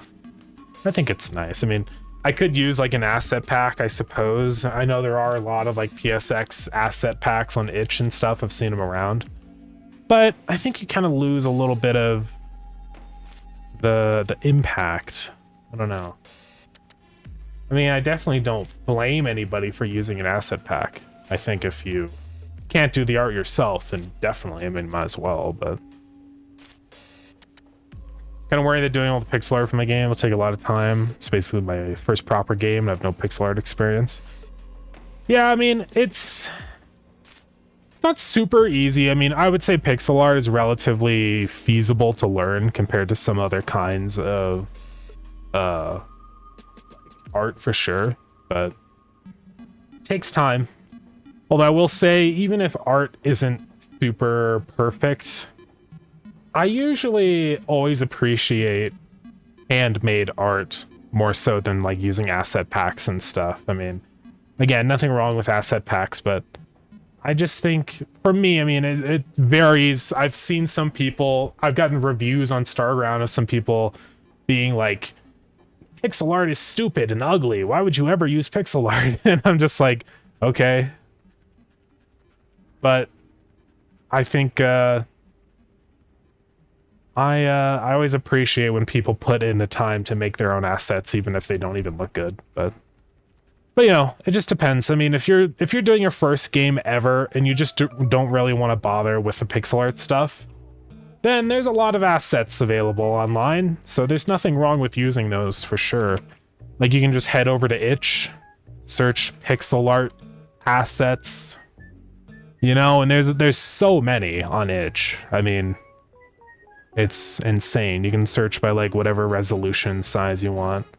I would be careful for like AI slop packs because there's probably a lot of those now, but you know, look for the top rated ones. Sunnyside World. This looks pretty decent. Just depends on the style you want to go for. I've seen this guy around. I watched, there's a video of somebody using these assets. That's kind of funny. But all these assets are fine.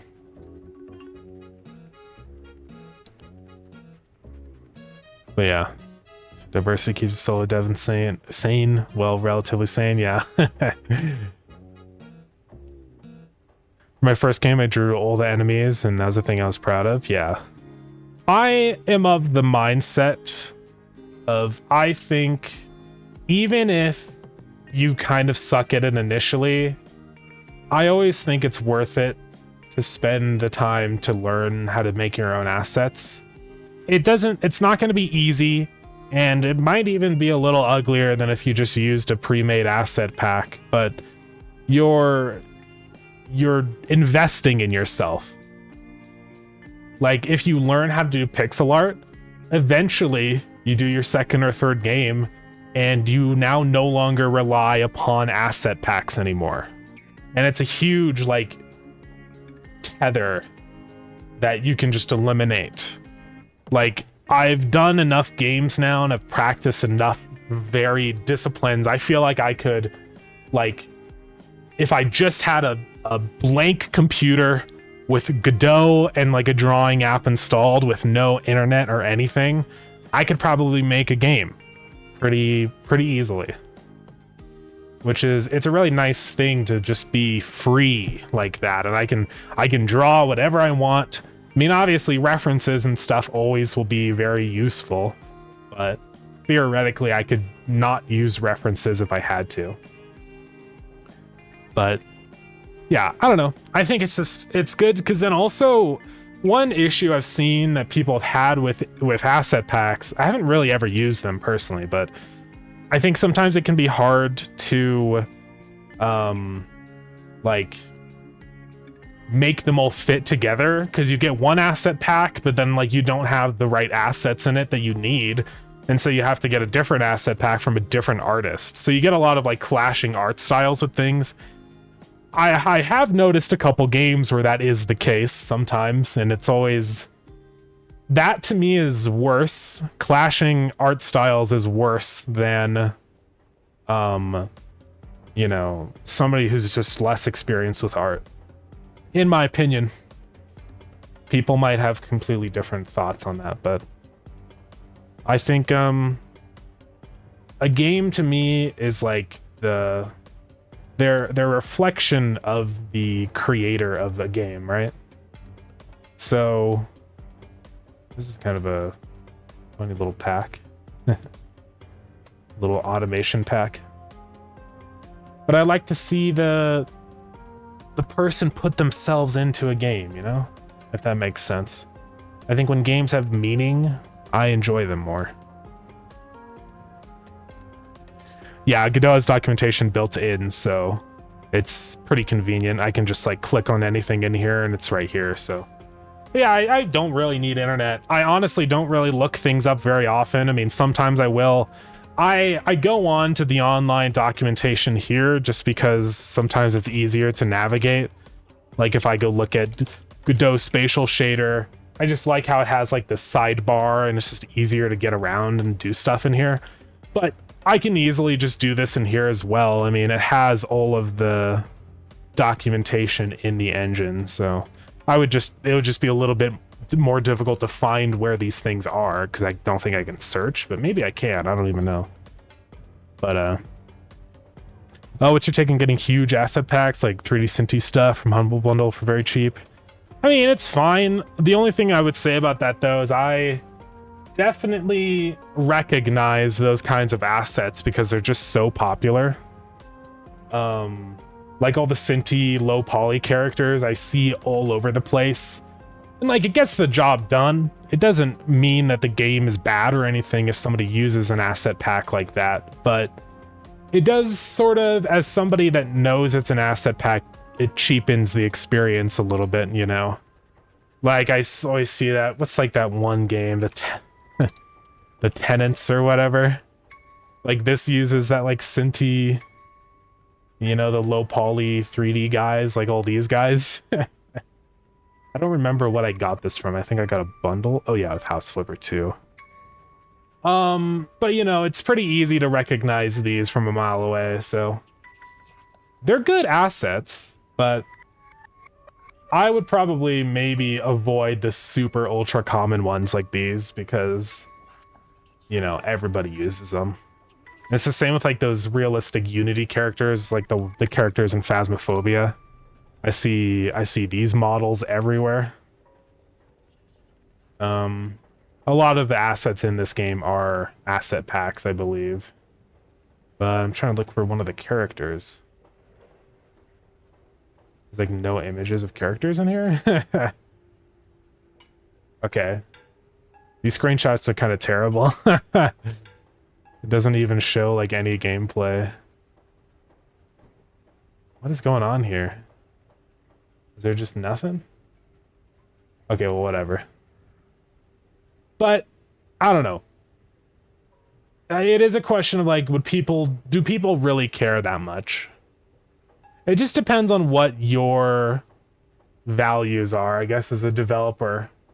Like, are you really looking to make something fast and make money? Or are you looking to gain experience and build the skills to be able to make your own stuff, right? That's really the thing that you're balancing between. So there's really no right or wrong way. It just depends on what you feel, really. I mean, there's nothing wrong with asset packs. There's a whole bunch of them, and some of them are pretty good. So if it gets the job done, then I don't really see an issue with it. But, you know,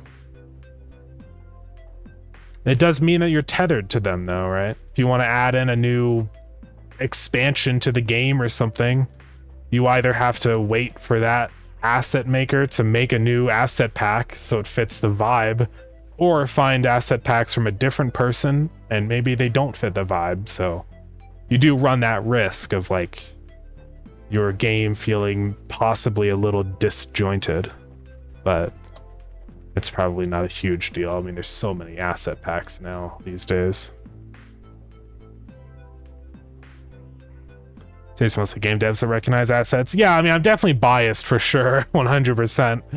Like, I am not a... I'm not the average gamer, so... I'm sure I pick up on those things way more.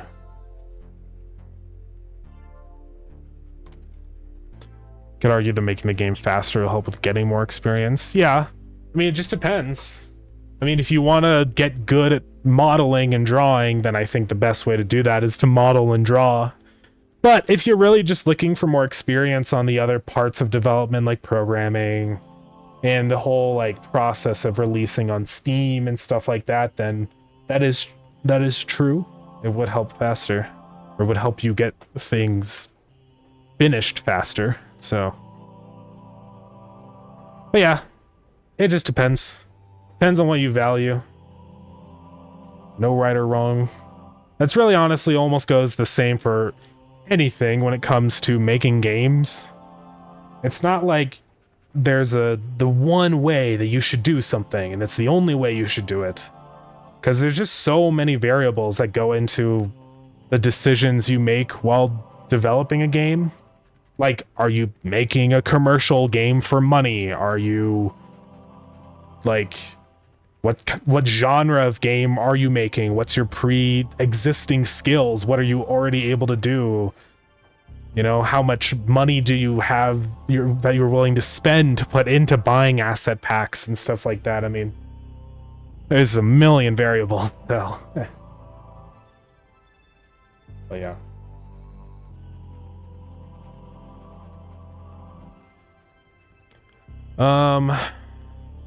So this code right here, I'm going to be checking when the player walks into this. I'm just going to do a check if body... Oops. What is it? Like state? Current state.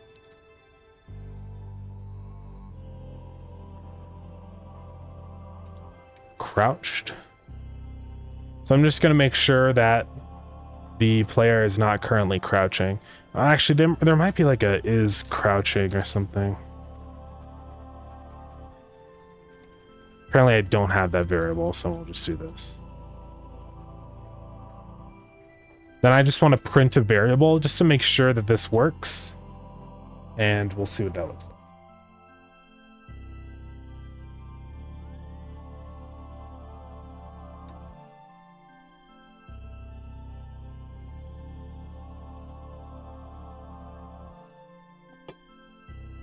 So we should be able to walk into the chains.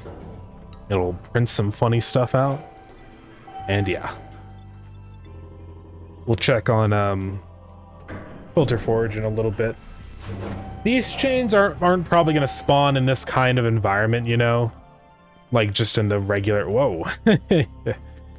So if I walk into these, we can see... Okay, I set the area collision wrong. I set it to check for 1. I think the player is on layer 2. Oops. I should have said crouching. Alright, so we can see an output. Oh, okay, well, I still can't find crouching for some reason. Oh, it's because I need to say, states. That's what I need to do.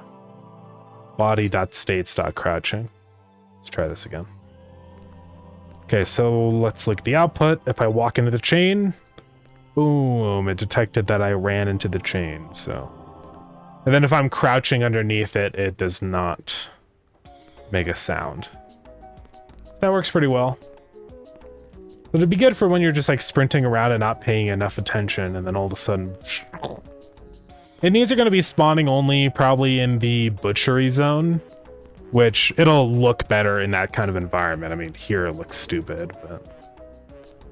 Oh yeah, let's also make all these sprites.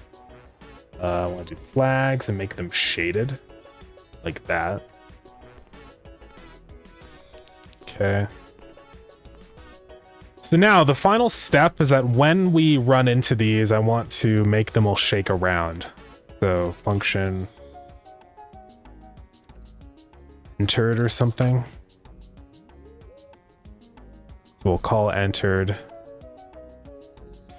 And then I guess we're going to have like a thing in here like var chain velocities or something like that. And then I guess we need a I guess I could do this with the tween. Do var enter tween or like var, what do you call that when they move around? Swing tween, I guess.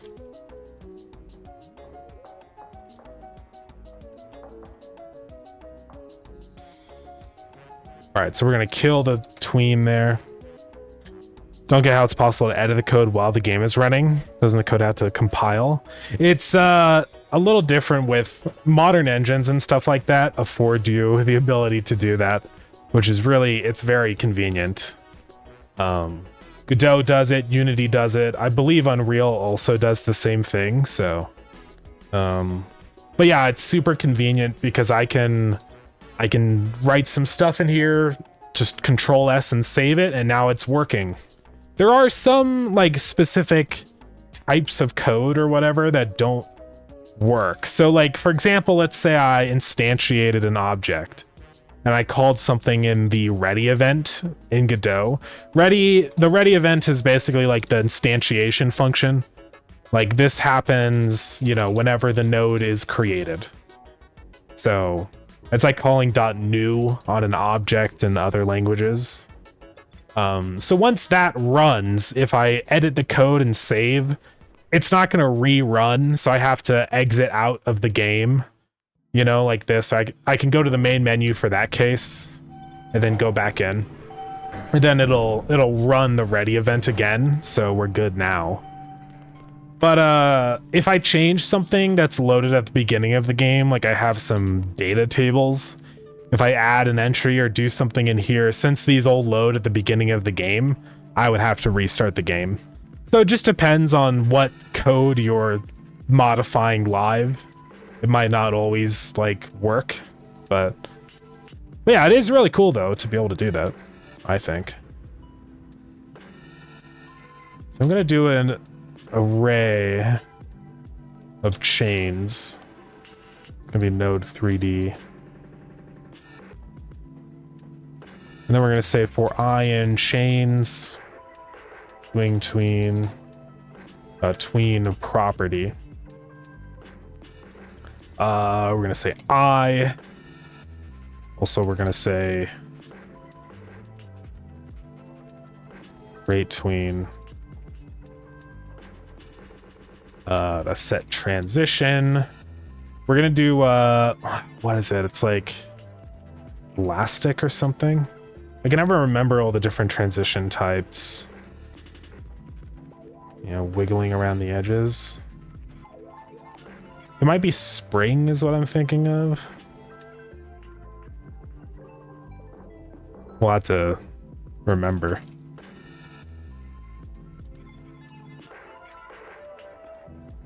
And actually on that, we don't set an ease yet. We'll figure out what we want for that.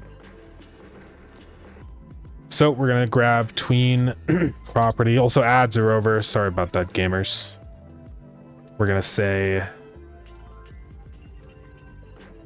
let's see. Rotation. And actually, these all have different Y rotations. So I should be able to just rotate these however I want on the X or Z axis. You can see what it looks like if I do that. I don't know why that doesn't rotate the chain though. It's pretty weird. I thought this should still work with rotations, but very interesting.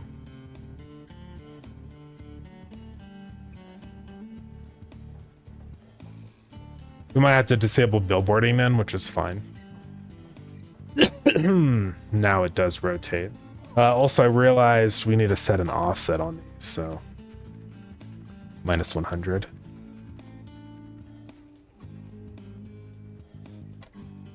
Now I need to move all these up again.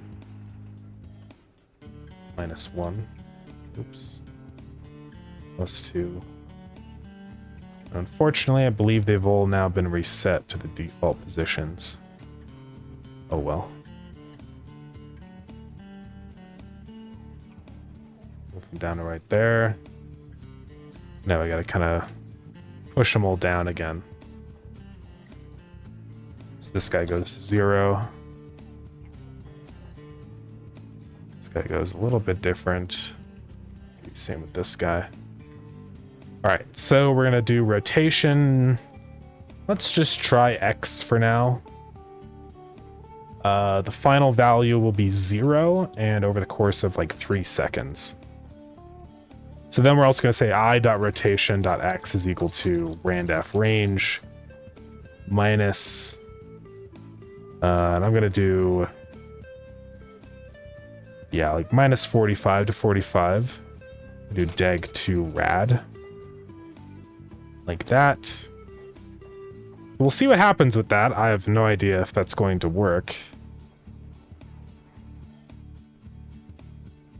And then let's go ahead and export this property so I can add all these references. And so since I'm adding a reference to this, I do have to restart the game, unfortunately. But it's fine.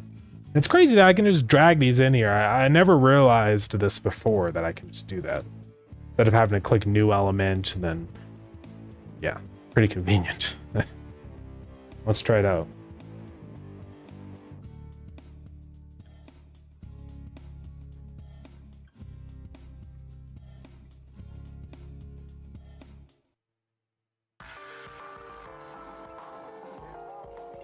All right, here we go.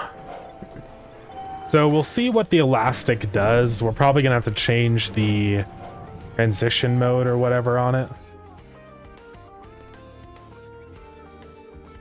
See, it almost worked.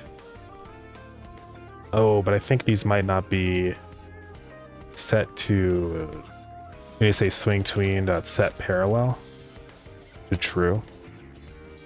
Let's try that. I don't know why these hooks are rotating independently. It's a little weird. Because if I rotate this... What just happened? What? Oh, it's still on Y billboard. Oh. Yeah, disable all the billboarding. Okay, now. So a little janky.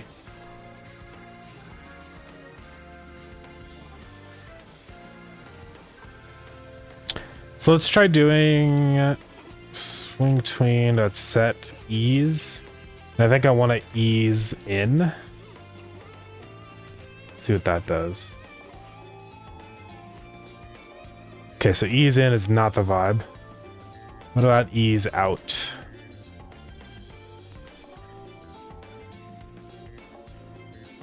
That's pretty much what I want.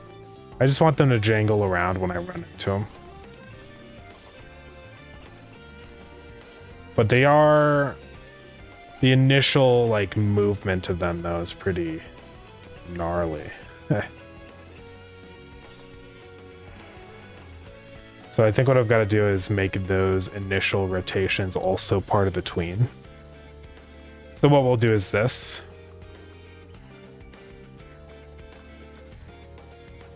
And I guess when I do that, I need to do set transition. Just cubic or something.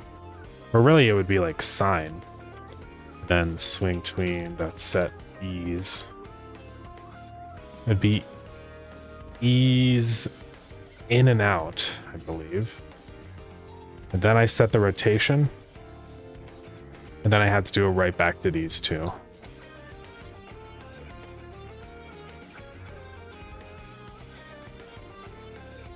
Now, I think I also have to set this to false right here, if I'm correct in this reasoning.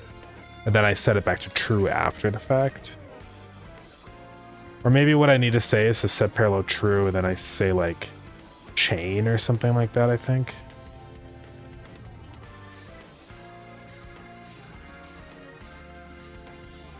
I don't know, it's a little bit difficult. Chain to me has always been a very weird property. I don't like know how it works. Like, I think I say dot chain like that, dot tween property. So use to chain two tweeners after set parallel is called true. So hopefully that works. We'll try it. And then this will happen pretty quickly over the course of like 0.5 seconds. Let's see what this looks like.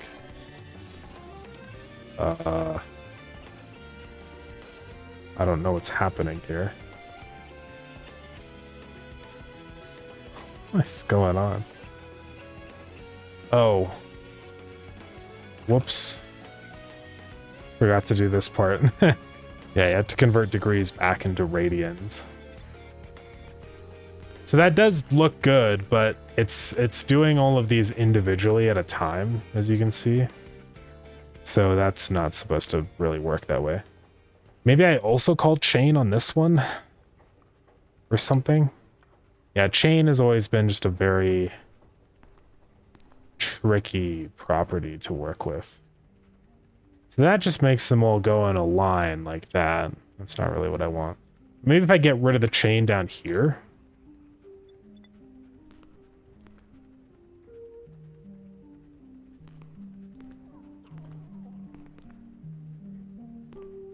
And that's not doing anything? Okay. So don't do chain. Maybe we do what we did before. We set it to parallel false and then back to true for the next one.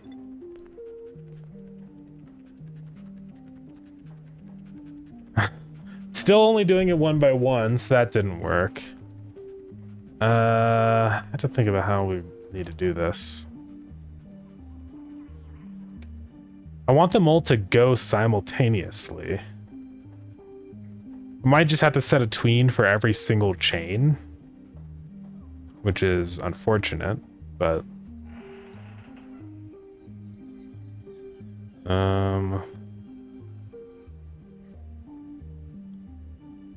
it would work though.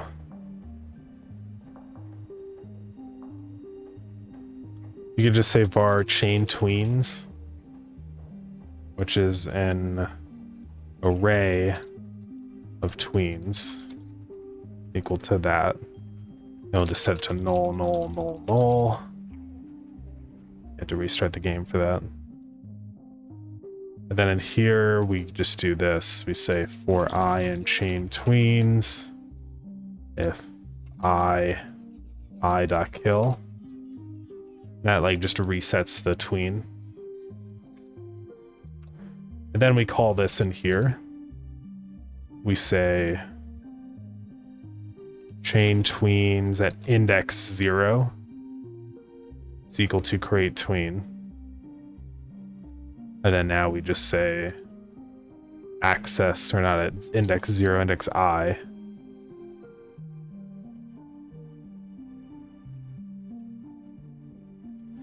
Then we say for I in range, chains.size.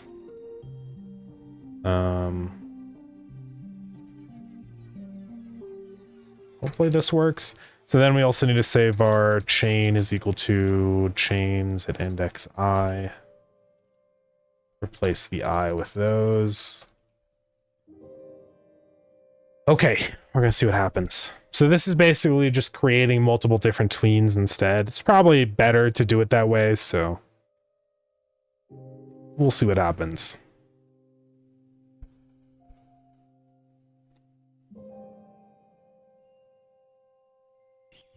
Now we gotta wait for it to load. Okay.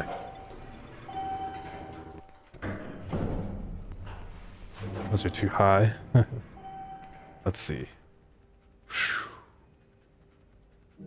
Yeah, so that works pretty well. I do need to obviously adjust the animation more, just to make it a little more realistic, but we're definitely getting closer. So now when we walk into it, it like bumps off to the side. And I could do like something where the rotation, instead of it being like a consistent, like, or instead of just being purely random like it is right now, I could have the rotation be opposite or toward the direction of where the player's moving or whatever. So like we could check, right, what's our velocity if we're moving this direction, then we move the rotation parallel to that, so it's like you're brushing them off to the side. Was something we could potentially do, but I don't know if it's worth all the trouble. That's always kind of a question you need to answer. And this seems to just take way too long, the spring. I mean, maybe the spring's not what I want. Maybe I do want elastic. Actually, yeah, I think elastic is a little bit better. So now they get pushed away, and then they start jangling back toward the center. Then if we pair that with the sound, I think it could work. So when I'm running through these, you can... Yeah. I think this will be okay. Yeah, I do need to start separating the decoration generation now per region. Because right now all these decorations, the tables and the paintings, they all spawn in the same like areas. But if we're going to have these meat hooks now and like snow piles and all that kind of stuff, I need to choose where they get to spawn. And that'll make exploring places a lot more fun, because then we can also start breaking it up into stuff like what kinds of resources spawn in those zones. So maybe you can't find plastic in like a certain zone and stuff like that. I think it would be nice. I've been meaning to do that for a while, so let's just get a quick chain noise going on here. Free sound. Chain. And let me know if it's too loud.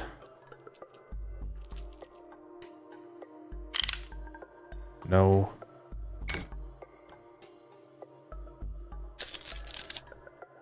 That's too like... Yeah, let's go ahead and sort by a couple things really quick. Grab comment 0. That one's supposed first. Chain. If we layered a couple of these sounds, that would probably work. No. And like that one too could also work. Chains rattling. Let's hear this one. That's just like, yeah, not it. No. Riding a bike. Okay. Spooky steel reverse. I don't know why that sounds funny.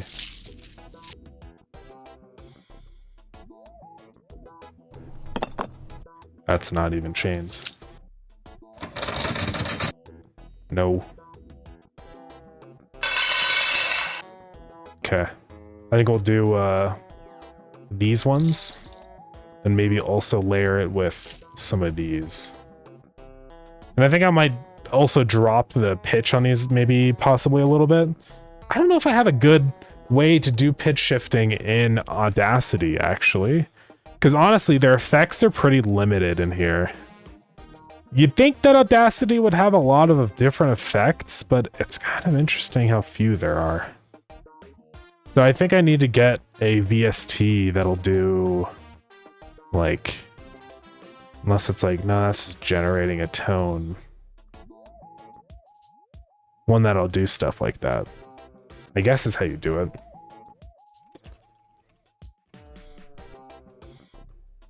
Like, I just want some free ones.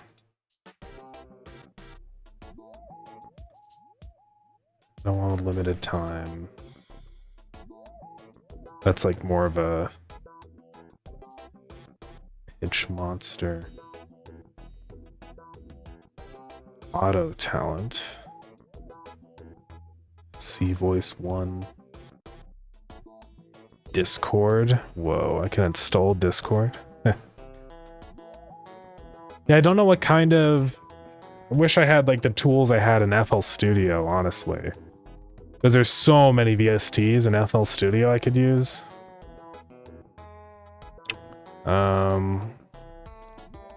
G-Snap.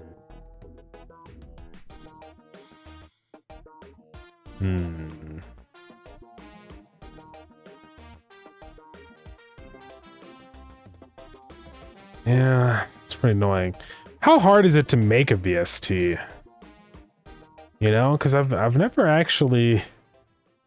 I've thought about it in the past. How do you make a VST? Rust. I'm not installing Rust, guys. Or you don't install Rust. Do you install Rust? I guess you have to.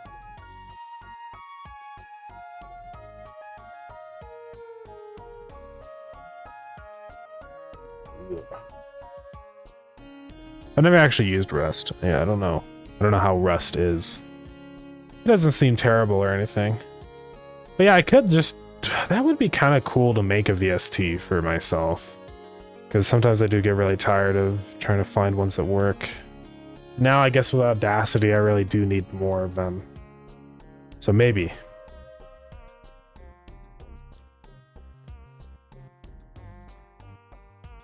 I don't know how, though, I would do, like, the UI for it, though. I have no idea. So...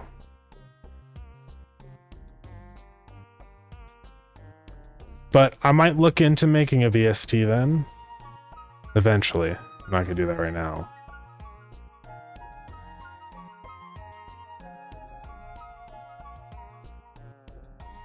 Okay, well, I guess we don't get to do any pitch shifting. That's okay. Because as far as I can tell, I just don't think there's a way to do it. They do have a couple in here, like compressor, limiter, reverb. There's some EQ VSTs I have, apparently. This program still is in alpha, so I'm hoping eventually they do actually add in stuff like that, because it would be quite nice.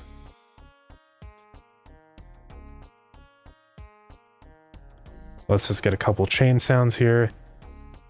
Excuse me. This is Audacity 4 specifically. I've been trying out the beta just because I kind of don't like Audacity 3. It's always been very hard to use for me, but so far really enjoyed 4. They've made a lot of really nice improvements, so... I mean, there is support for VST, so I can get a pitch shift to VST. I'll figure it out, but yeah, the new Audacity is a lot more like a video editing program, so I can like click and drag clips around way easier. It used to really suck trying to do stuff like this inside of the old Audacity 3, so... But it's been nice to use so far. There's a couple little quirks that probably will get worked out eventually. I mean, it's still in alpha, so it's not even in beta yet. I mean, it's pretty early on, but so far it's been a good experience. I'm excited to see, you know, where they take things. I think it could be pretty nice. Like, sometimes selecting things is really weird. Like, I make a selection, but then it, like, I have this other loop over here, and I don't know why it's here. It's just quite annoying. Like, how do I select? How do I make a loop with a selection? I don't know.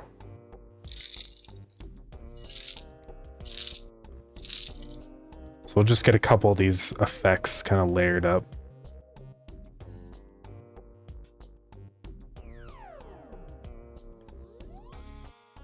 And these guys over here. Let's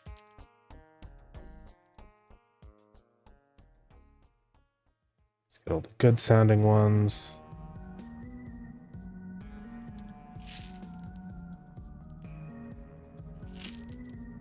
I could grab that one. I'll probably make it kind of like rebound. So it'll like do an initial sound and then kind of come back 1 or 2 times as it like swings back and forth, you know.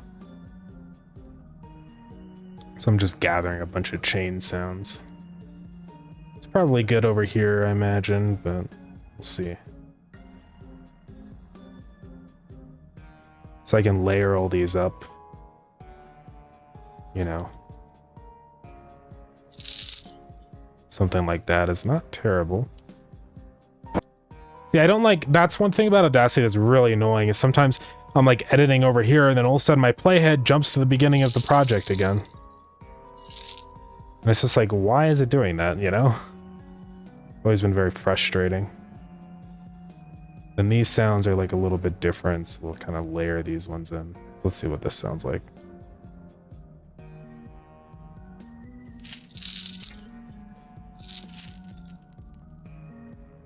Yeah, something like that, but with just a little bit of a quicker rebound, and then the initial sound, push that forward. And then move that in. A little bit of a faster rebound. Let's see what that sounds like.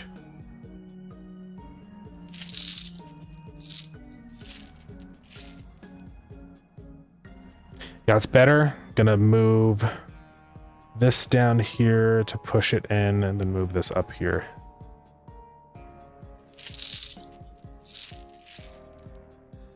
It's not too bad. Push this one out just a little bit. Then now I can start messing with volume on these. One thing I also wish this had, Alpha Audacity, is a... Wait, what? Oh, there is a built-in pitch shifter. I didn't realize. It's just like a different menu. It's not an effect.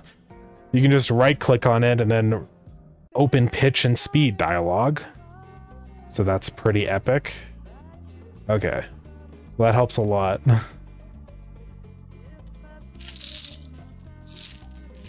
I don't know if I'm actually going to use that anymore, but, you know, nice to know that it's there. I don't know if I can change, like, volume on the fly. That's something I wish that I could do.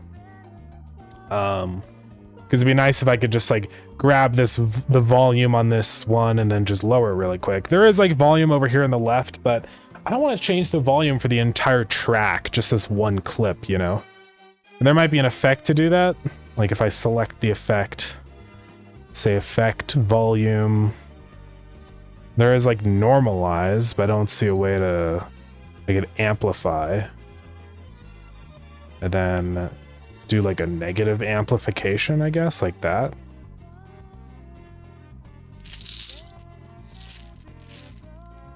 I mean, that does work, but it just seems kind of clunky.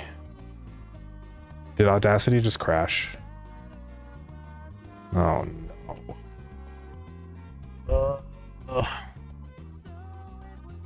I don't know if it auto-saves or not, to be honest. I have no idea.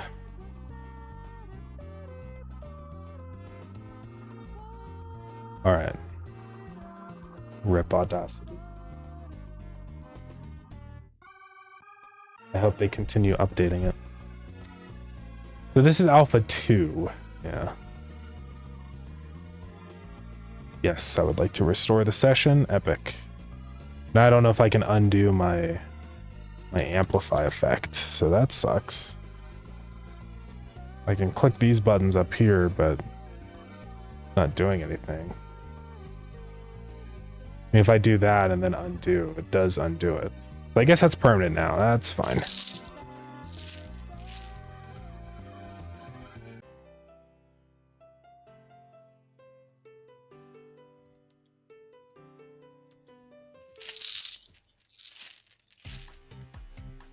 All right, so that's going to be the sound.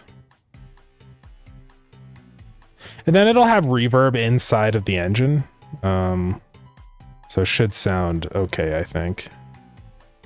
Let's just clean up all the empty space in here.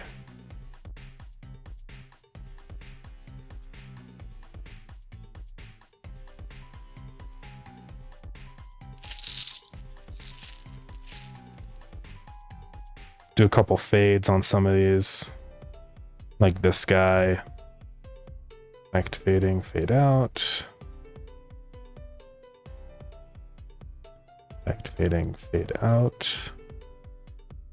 And this one, just because it seems like it has quite a bit of noise in here. All right. I think with the reverb and stuff, that'll work. I don't want the sound to last way too long, so then we'll also do some pitch shifting, of course. So let's go export the sound. It's going to be it. Oh, where's it? Maze game sounds. Chain swing. To effects. Don't want to do this as an OGG. Do it as a WAV, signed 16-bit PCM. All right. One thing I do like about Audacity is how quick it is to export sounds. That's been pretty nice. World SFX. Chain swing.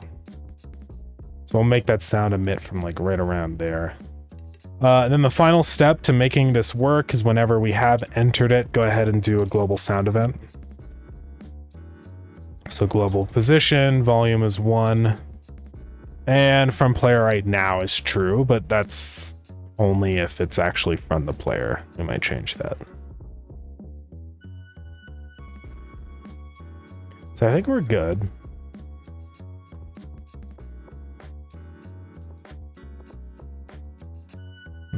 Got all those. World SFX. Go try it out.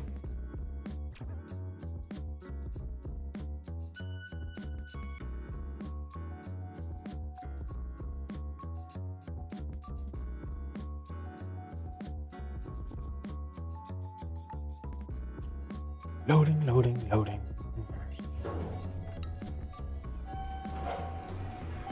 Okay.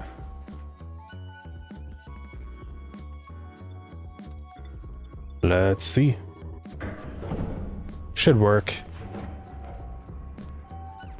Oh, I forgot to actually play the sound. I'm an idiot.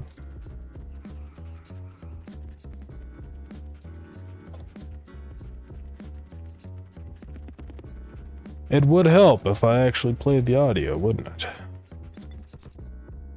Oh, and it didn't like save the... See, this is where you have to be careful about changing code while in game. I have to reload all the chains now.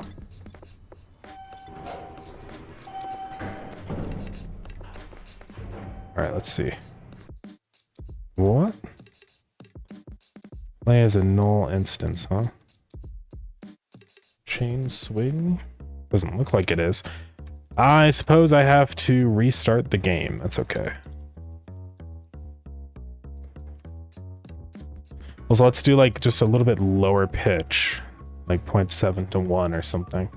So I can get some of those deeper, heavier chain sounds. That is always something. I mean, I can always just change the pitch in the editor, so.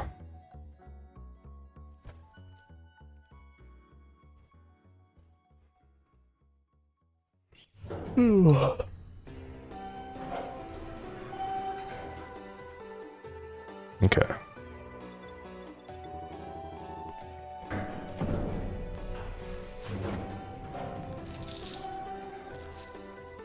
There we go. I need to make the swinging last for a little bit longer. Like that.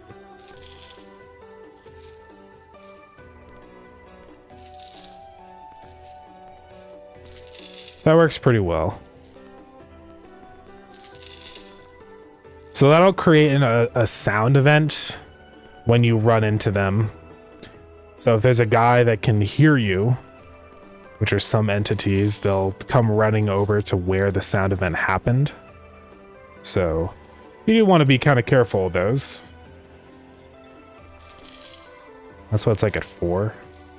Actually, like 4 a little bit more. There's a little more swinging.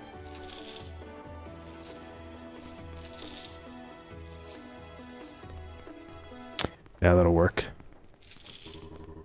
See, like, I'm pretty sure he heard me because of the chain. Maybe? But it doesn't matter. See, I'll probably get it set up now so these only spawn in the meat zone. Right now they spawn everywhere, but it looks a little bit silly.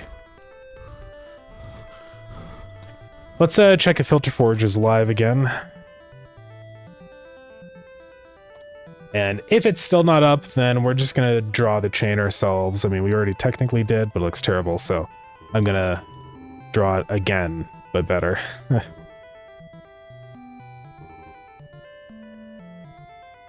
Oh, we're good. Alright, now I can finally get my filters. There's all these different presets. There's like a blue chain. Whoa. But I kind of like the rusty vibe, so we'll do that one. Seamless tiling. And now we can just grab this top image and duplicate it a bunch. And this does actually have like diffuse and bump and normal and stuff like that. I mean, I don't know if it's really worth it to bother with normals on this. It is just a 2D image. I don't even know if you can do a normal on a sprite like this. I don't think you can, so it doesn't even matter.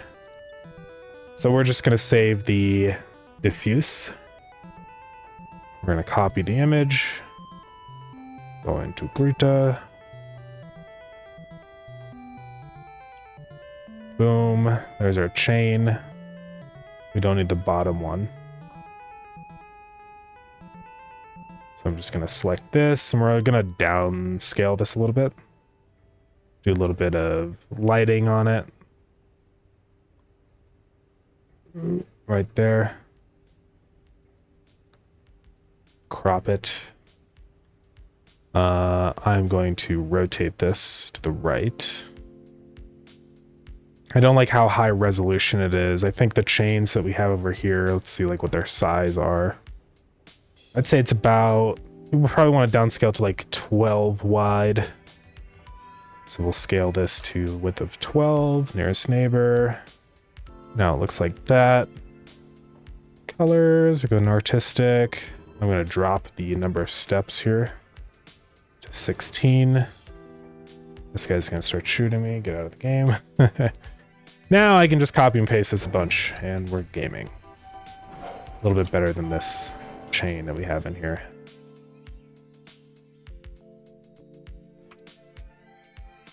Surprised how quickly we made these chains. Can we 3D assets, textures, sound effect, physics, simulations. Been several days. I appreciate it. Yeah, it just comes with a lot of experience. I mean, I've done so much stuff that like, it's I kind of just know what I need to do. I think that's honestly like half the battle, is just knowing how. Like the actual doing part of it is not that bad. It's just kind of like being like, okay, what is a tween, and like figuring out what all those things do. It's always a little tricky. But yeah, practice makes perfect, that's for sure.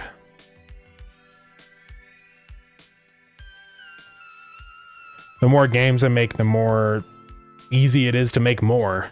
So it's always pretty nice. Yeah, documentation is very important. I highly recommend reading documentation if you haven't already. All right, so here's our new epic chain. So if we go into the meat hooks now, we can see, boom. So that'll work. So yeah, I think we're pretty much good to go. I guess I'll keep these ones smooth. I could do I have a bunch of different metal materials for these hooks if I wanted to change it. I mean, what do we have in here? We've got regular metal like this. And that's kind of like more of a painted metal. We got the brushed metal, which actually is kind of nice because it's like, I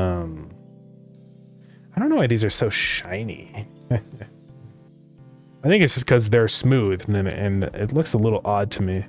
So I'm going to go ahead and actually shade these flat, I think, like that. Oh, and it does have a little weird vertice on the outside. I think that might be part of what's going on here. Even though I have resolution set to 0, it's weird that it's like that. Is it like the type of the fill mode, twist method, tangent, render? That's the camera render. Well, I guess that's just how it's gonna be. I mean, that's okay. I'm not complaining. You don't really notice it very much, I think, when you're actually in game, so.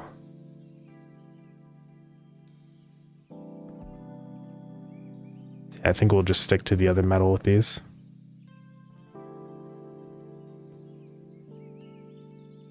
Boom. All right. But yeah, those are done. I mean, I can also make it so that other entities can activate them as well. It's pretty easy to do. So, I say up here, I'm going to pass in a argument for the player just to know if it is the player or not. So if it was the player that passed into them, then that gets set to true. LF body is an entity. Then we can say entered. It's not the player, so we're not going to call that. So we say is player on that. So if it is the player, then we know that the entity should like activate their aggression mode because the thing that they're targeting is a sound from the player. Because otherwise on this, they will just follow around. So also I think if it's not the player, I'm probably also going to decrease the volume. So I'm going to say volume is only 0.5 maybe. Volume is basically just a value I use for this audio event that kind of determines the radius of how far this sound emanates from that point. So like it's basically a multiplier. If the volume is at 1, then it just uses the default like range for the entity hearing.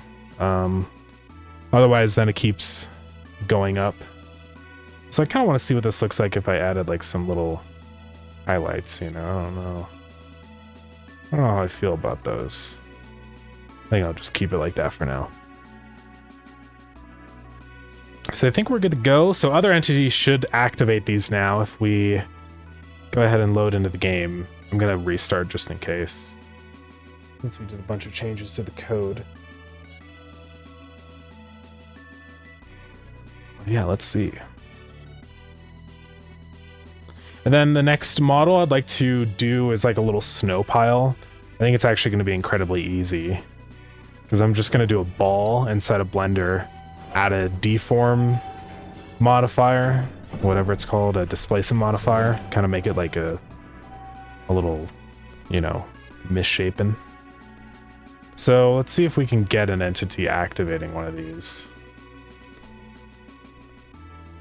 It might be tricky. I'm not really sure. I wonder if I can hide behind furniture to hide from guys. Oh, let's see. Ready? Yeah. So now they also activate them, which is pretty cool. I like entities being able to interact with their environment. So actually, what this means then for the chains, and I think it's really interesting, is they actually act as an early warning system for the player when like there's an entity around the corner or something, because you'll be able to hear them moving, like because they're gonna walk into a chain, and so you'll actually like know where they are, kind of, which I think is really good. Because like let's say you're running away from them and you hear the chain behind them, like you know they're still after you and stuff like that. So yeah, I think that'll be cool. Hello. I need to watch that funny guy, the doorman. Yeah, I think this would be nice. I want to do more objects like this that can spawn. Kind of almost like traps, I guess. I mean, these aren't necessarily always good or always bad, but I like that, I think, about them. Like, I think it's cool to have... I want everything to be a little bit of a positive and con. I think it just makes the gameplay way more interesting. Because it's not like anything in this game is just inherently a bad thing for the player.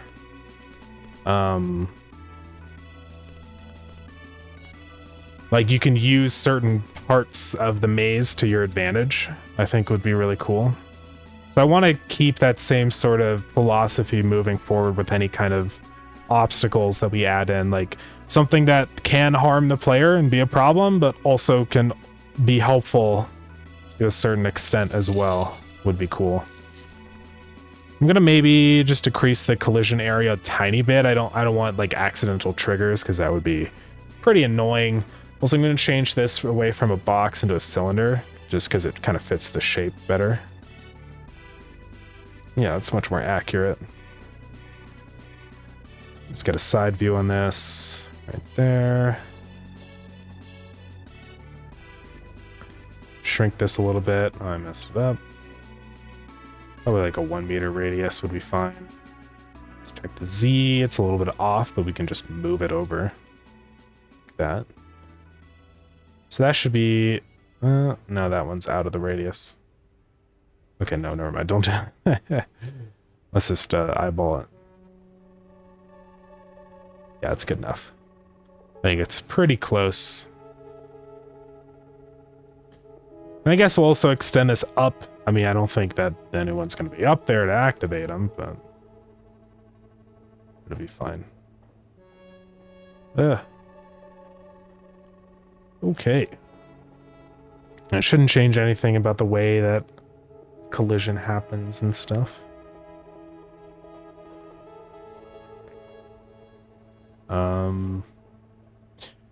Cool. So what other models? Let's do that snow I was talking about. Let's see if we can speed run this.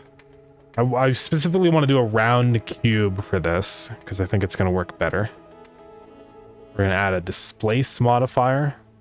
Create a new texture. We go into the textures tab, set it to cloud mode. Lower the size or increase the size because I want it to be kind of blobby like this. Make it large. Let's see, how large is this? 2 meters is pretty big, so this is actually fine. Shrink the Z index, or the Z height. Lower it a little bit. We're going to add a Boolean modifier, just to get rid of the stuff on the bottom. Boom. And there's our snow pile. So pretty easy. And we can modify the displacement however we want by just moving this slider. But I think this is pretty good to go. We can like raise this up if we want, but I kind of want it to be more flatter, like decoration type snow piles. I don't want this to be like a super annoying thing. What's the difference here? There's really none. Manifold. What is manifold mode on this?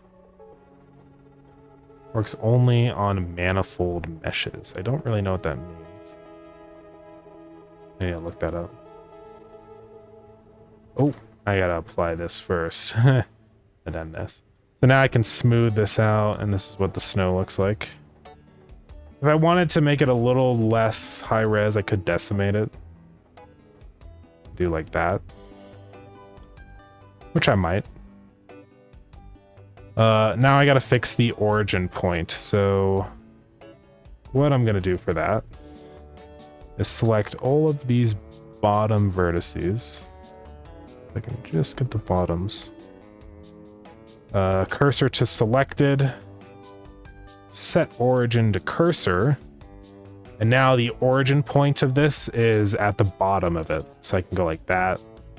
Delete the light, the cube, and the camera. And I'm just going to go ahead and save this blend file as snow pile. And we'll export as an OBJ. So I don't know what this is going to look like, but we'll have to see. I'm going to go ahead and go into world. Luckily, we already kind of have a system set up for spawning the debris for different kinds of zones. So it should be pretty easy to do. We just go to the generate debris function, then in here, we're checking if the region is that. So that's saying, okay.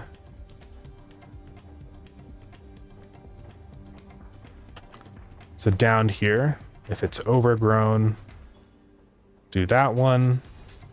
Now I'm going to say if region ID is equal to DL region freezer, I believe, then we'll do a different one. I'm getting shot up. Let's close the game. For this one, I want to preload our snow scene. I might possibly do multiple like variations of the snow pile. I mean, it's so easy to model. I can do it really easily. Then I guess I'm going to make a new material called snow. It's a good practice to expand the model, go slightly below the ground level, so when snapping to the ground, there's a slope, it'll look right, not just stop. Yeah. I mean, you can. I don't think it really matters too much. On the way the deadlift is kind of set up is like it's very flat on the floor because it's like a building interior, so I don't ever really worry about it. But if you have terrain that's kind of like bumpy, or it's got like dips and stuff like that, I definitely think it's probably a good idea then. Just to make it a little taller than you think you'll need. Because you can just clip it into the ground so you don't see like the bottom of it. Because that would kind of break the illusion if you saw the bottom of it. Yeah, it's definitely a good point. I might even end up doing that in the future for deadlift. I'm just not sure yet. But it's pretty easy for me to go through and expand things if I need to, so we'll see. All right, so we got the snow. Which basically is just this, and there's nothing else to do. It's just white. So join between the two nicer. Yeah, that's fair.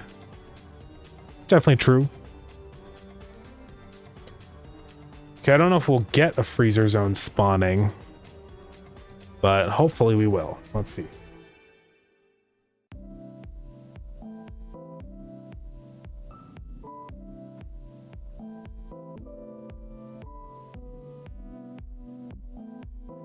Wait for it to load. I don't know why it always says end process like that. It's scary. I don't think it really means anything though. So I don't think Roomy has a freezer biome, unfortunately. I'm not seeing one, so we gotta go to a new place. Sometimes we don't really get the freezer zone until we get a little deeper in the maze. I think Duck does. Let's see.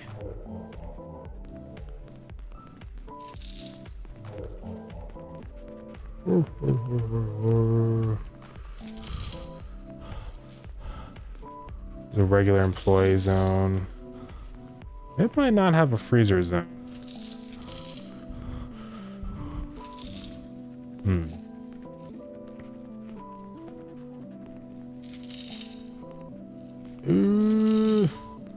I don't think there's a freezer zone. Let's continue deeper.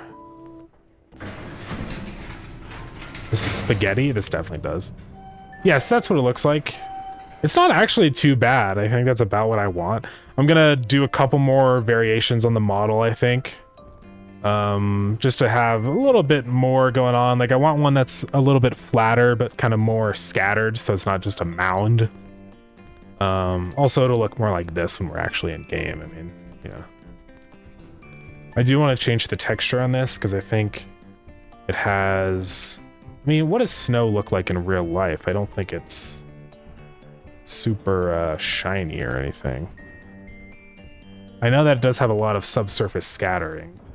Yeah, I could enable that. I haven't enabled it for any other texture. I don't know if it's gonna be bad for performance or anything. I don't know.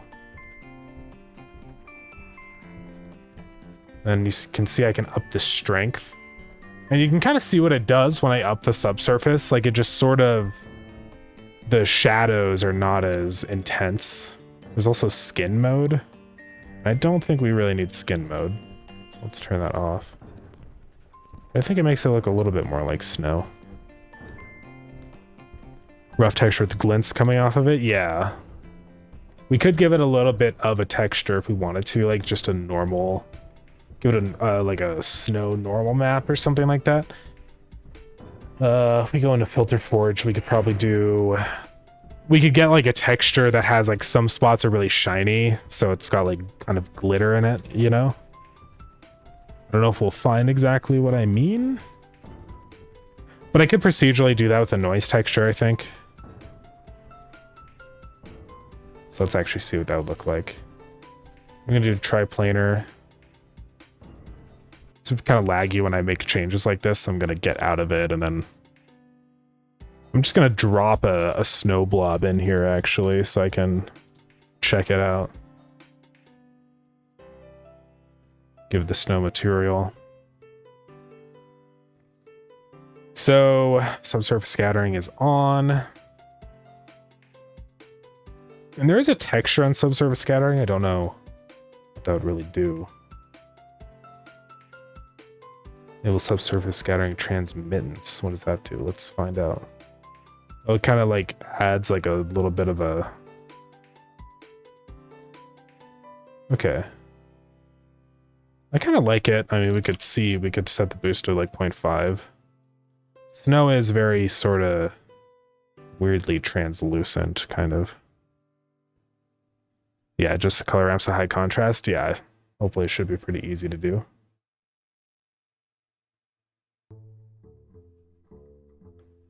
I don't know how we want to set these properties here, but let's do like 0.5.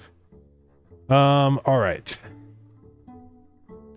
So now, normal map. Turn that on. Or not normal map, we want to do that on the roughness map. So create a new noise texture. Give it a fast noise light, which the icon for that has actually changed now. Very nice. So we should see some roughness happen in here. It is a little tricky to tell just because it's so bright in here. But you can see if I turn off like the lighting, you can see it a little bit. So I can't remember if white or black is what makes it shiny. It's honestly kind of hard to remember.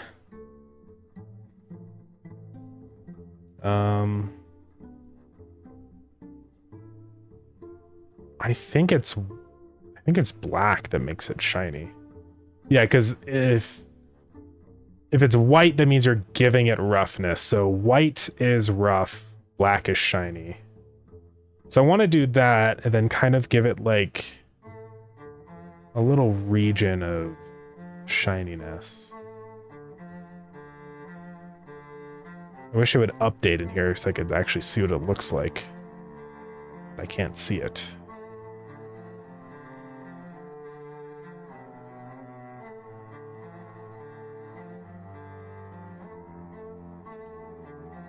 If we have like this, I could up the frequency a bunch.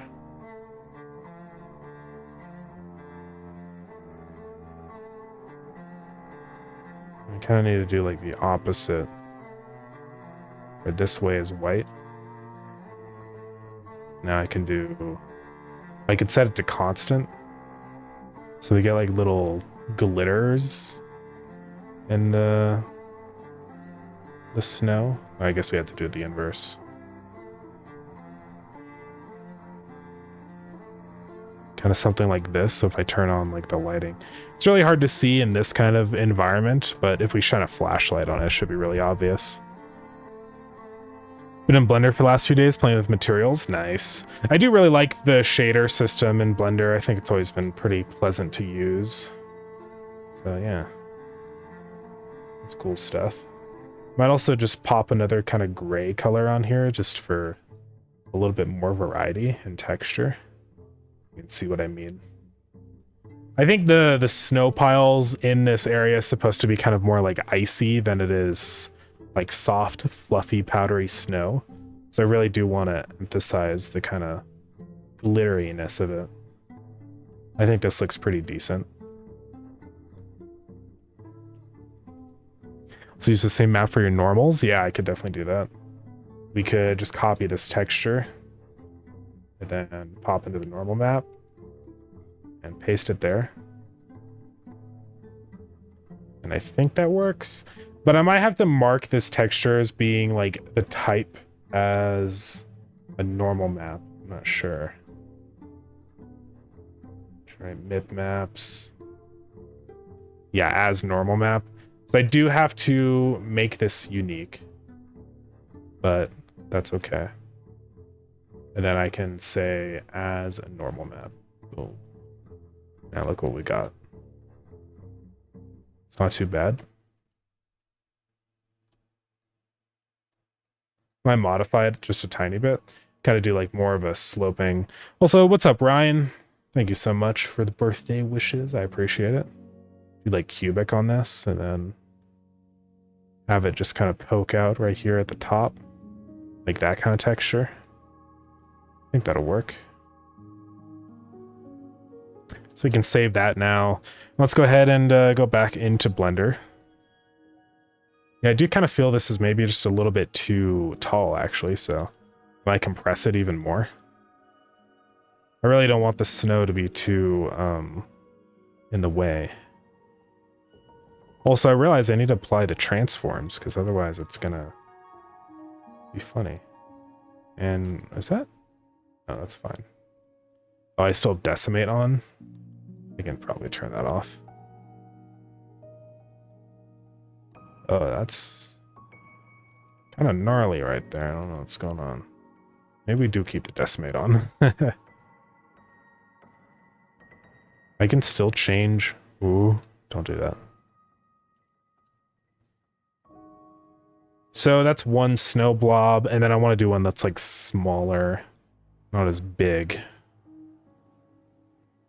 Got symmetry and stuff. Don't worry about that.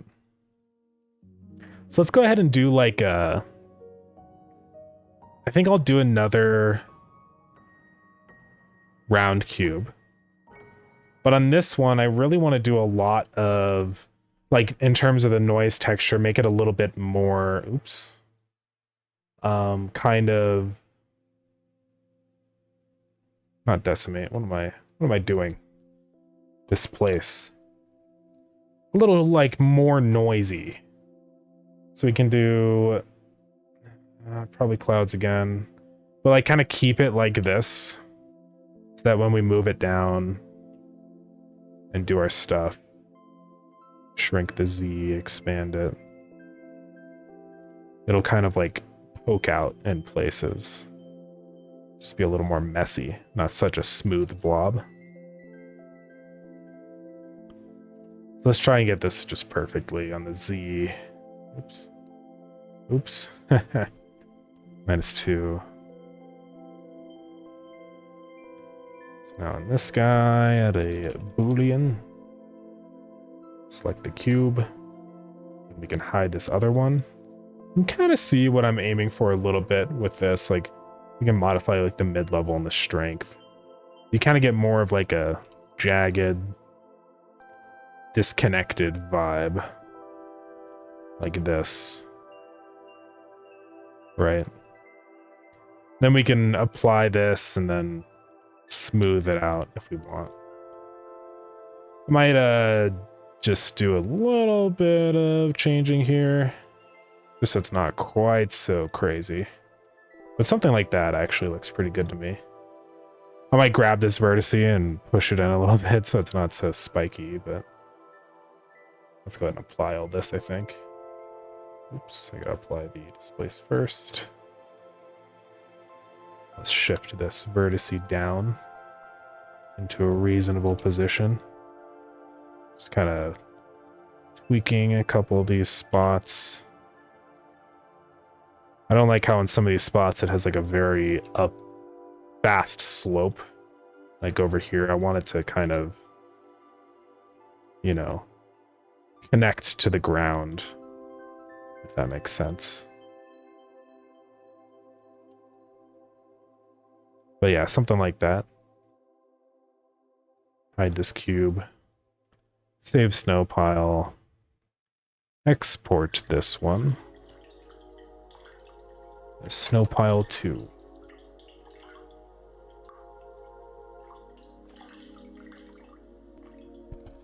So let's get rid of this Also, I think snow is usually just ever so slightly kind of... I might make it a little blue tinted, possibly. So instead of just doing regular white or whatever, like maybe for the gray, we kind of give it a little bit of... God, what have I done? Just a little tinge of blue in here. Like, not super crazy or anything, but something kind of like that. Don't actually know if that's going to matter. Oh, right, because it's not a... Well, let's go to albedo then and just tinge it ever so slightly blue.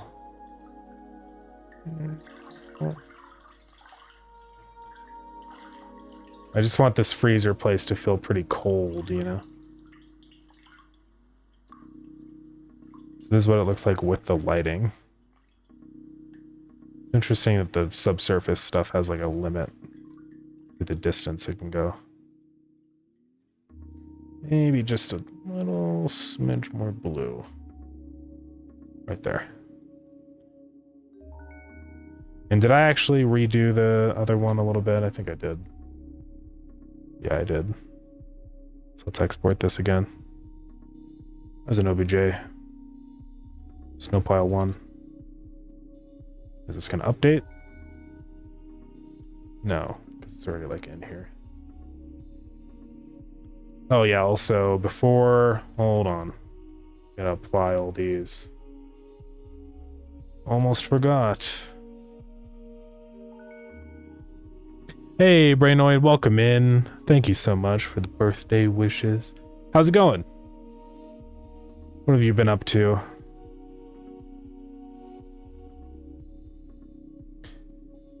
Okay, selection only. Yeah, how's Replicat been going? I know that's been out now, right? Yeah, let's go. Nice, 99%. Pretty fire. Good, just a bit tipsy. Got back from night out. Yeah. Nice. Yeah, I'm just working on some 3D models right now for Deadlift. It's coming along. I'll show you what we got going on inside of the scene. Let me just create a quick little array of objects here. What's this? Let's generate debris. Excuse me. So I'm just gonna create bar snow. Thank you. Everybody didn't reach out. Oh, yeah, it's all good. Thank you very much. I appreciate it. All right, we got those set. So now over here, when we are in the freezer zone, instead of just picking that one, we're gonna say snow.pickRandom. And I think, yeah, what I ended up doing for these is not a multi-mesh instance because I just kept having issues with that, I think. I believe. Unless I am doing... No, I am doing a new mesh for every single one. That's fine. I mean, you don't even... The performance impact is really small. So, it's kind of okay.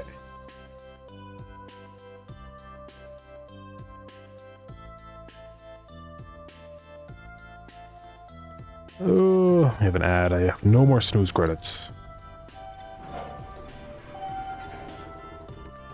Yeah, this is the environment we've been working on with for models and stuff. Hold on.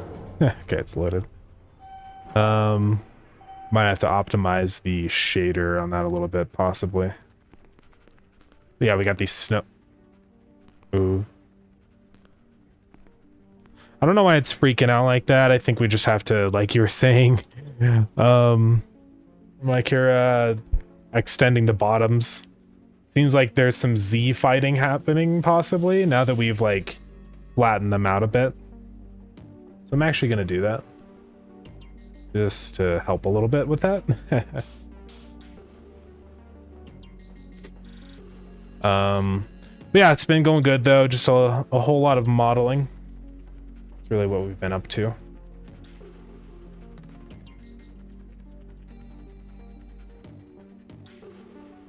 Yeah, so on some of these decals like this, I suppose, then Seems like it might be a good idea to do that. All right, let's see if it updates live in here. Come on, please fix. Yes. I wonder why it was doing that. I think it probably has something to do with like our LOD rendering, probably. Yeah, I like how this looks. It's just kind of a nice scattered. It's not like too blobby like it was before. I think it looks pretty good. And then this is what it's like normally without the lights on. So yeah, we got the subsurface stuff set up. I don't know if the subsurface is super necessary, but we'll see. Yeah, this does help a lot with the atmosphere in here, I think, for sure. I don't know why this triangle right here on the blobby one is like weird. Is that like just an error here? Like what's going on actually? I think I need to make this planar. I think I'm gonna get rid of my decimate modifier on this. There's something weird happening. Something's not right. I think it's a normal thing. Maybe? Apparently not.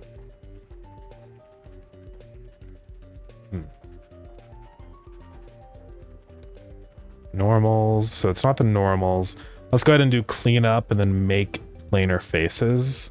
And that'll kind of help like make sure that it's not going to be all weird and distorted.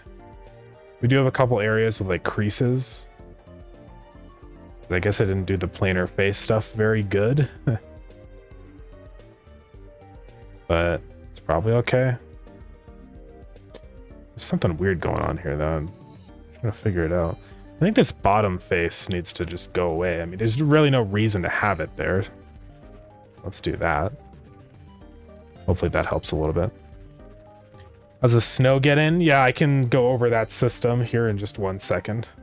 Just gonna get rid of these faces so it's not weird.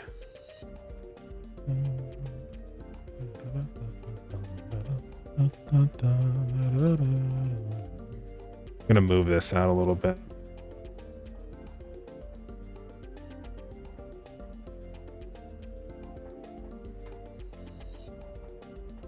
Let's merge it last. Gonna move it out. Yeah, this one's a little funny. So I have to go through and manually kind of fix some of these. This one's also funny.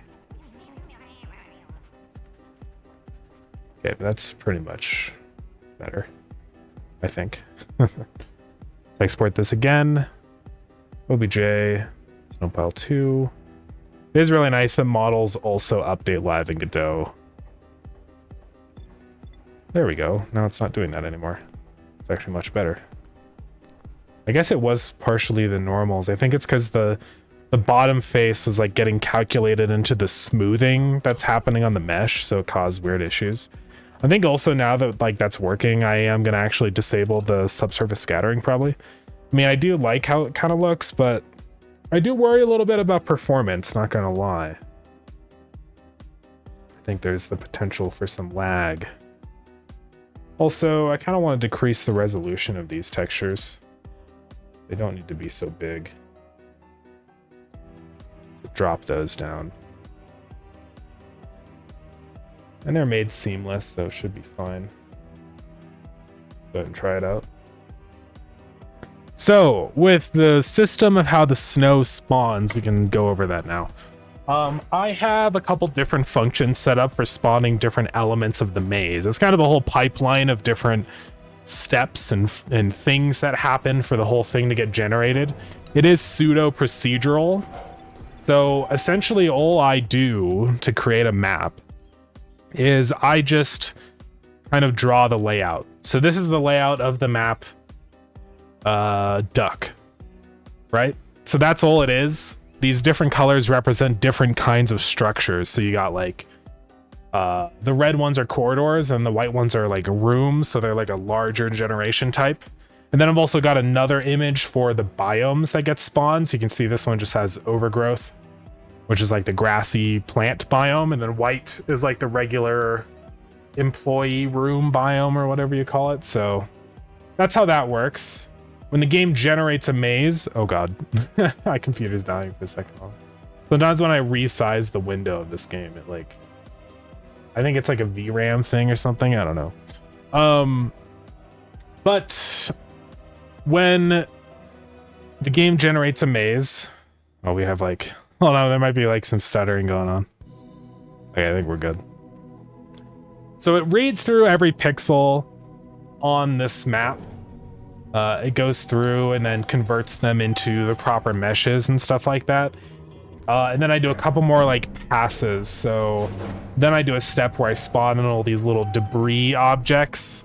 So this, the snow and the grassy, this stuff is all part of the same like generation step. It's basically just grabbing the meshes here of these walls and stuff. It gets a big list of all the vertices on the ground, and then it just randomly spawns in meshes around those vertices. And that's really all it's doing. So it's pretty simple. I don't think that this one has the freezer biome, so we're not gonna see the snow. But yeah, that's pretty much all it is. Obviously I'm making it sound a little more simple than it really is, but it works pretty well though. It means I can create maps super fast because it's kind of pseudo procedural like this. And also I like a little bit of randomness for the maps. I think it's cool, like you kind of can memorize the layouts of the maps a little bit, but you don't get too familiar with like the locations of enemies and obstacles and stuff. I think it's always good to have just a sprinkle of randomness in, so that playing the game again is still fun, you know? So I'm going to change the normal map on the snow a little bit. I think like drop it to 0.3 or something like that. Just thought it was a little bit too noisy. Yeah, you can see as I put my like flashlight over this, you can see all the, like the little glittery, you know, low roughness areas. So I think that works pretty well. I don't know if there's that same thing for specular or not. I mean, there is a specular slider. Yeah, this works pretty well though. There's some meat behind here. So now I think this place is looking pretty cool. You can see he's watching me in my peripheral. I would like a way to deal with those guys, like if you spot them, maybe if you throw an item on top of them, they disappear or something. Would be nice. Because right now, like if I run, if there's one in the way on the corridor, there's really nothing I can do about him. So I kind of want to change that behavior a little bit, probably. Stay away, I mean it. I don't care. We got the shelves. It's all looking pretty good, I think. I like all the new models. Let's go update our changelog, just make sure we're good on everything in here. So do we say added picture frames, added snow to the freezer area, added meat hooks, at make noise when walked through.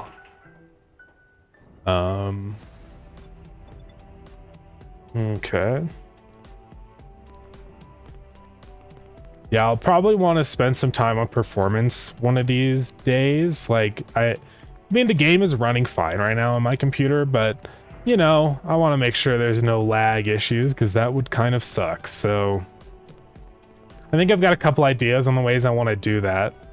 I need to be more specific with what like materials and stuff I preload, because preload does load things eventually, but it doesn't preload things in the same sense. I don't know, it's hard to explain. Like if I preload this snow pile object, it doesn't get preloaded until this like this script or whatever is instantiated.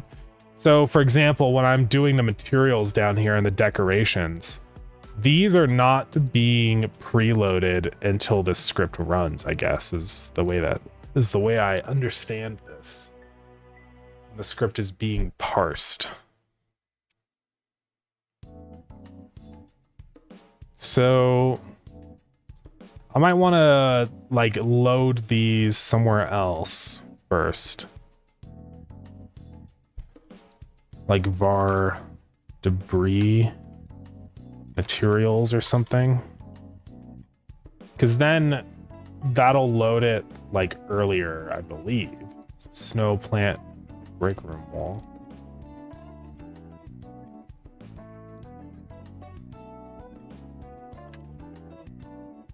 But we'll see what happens here.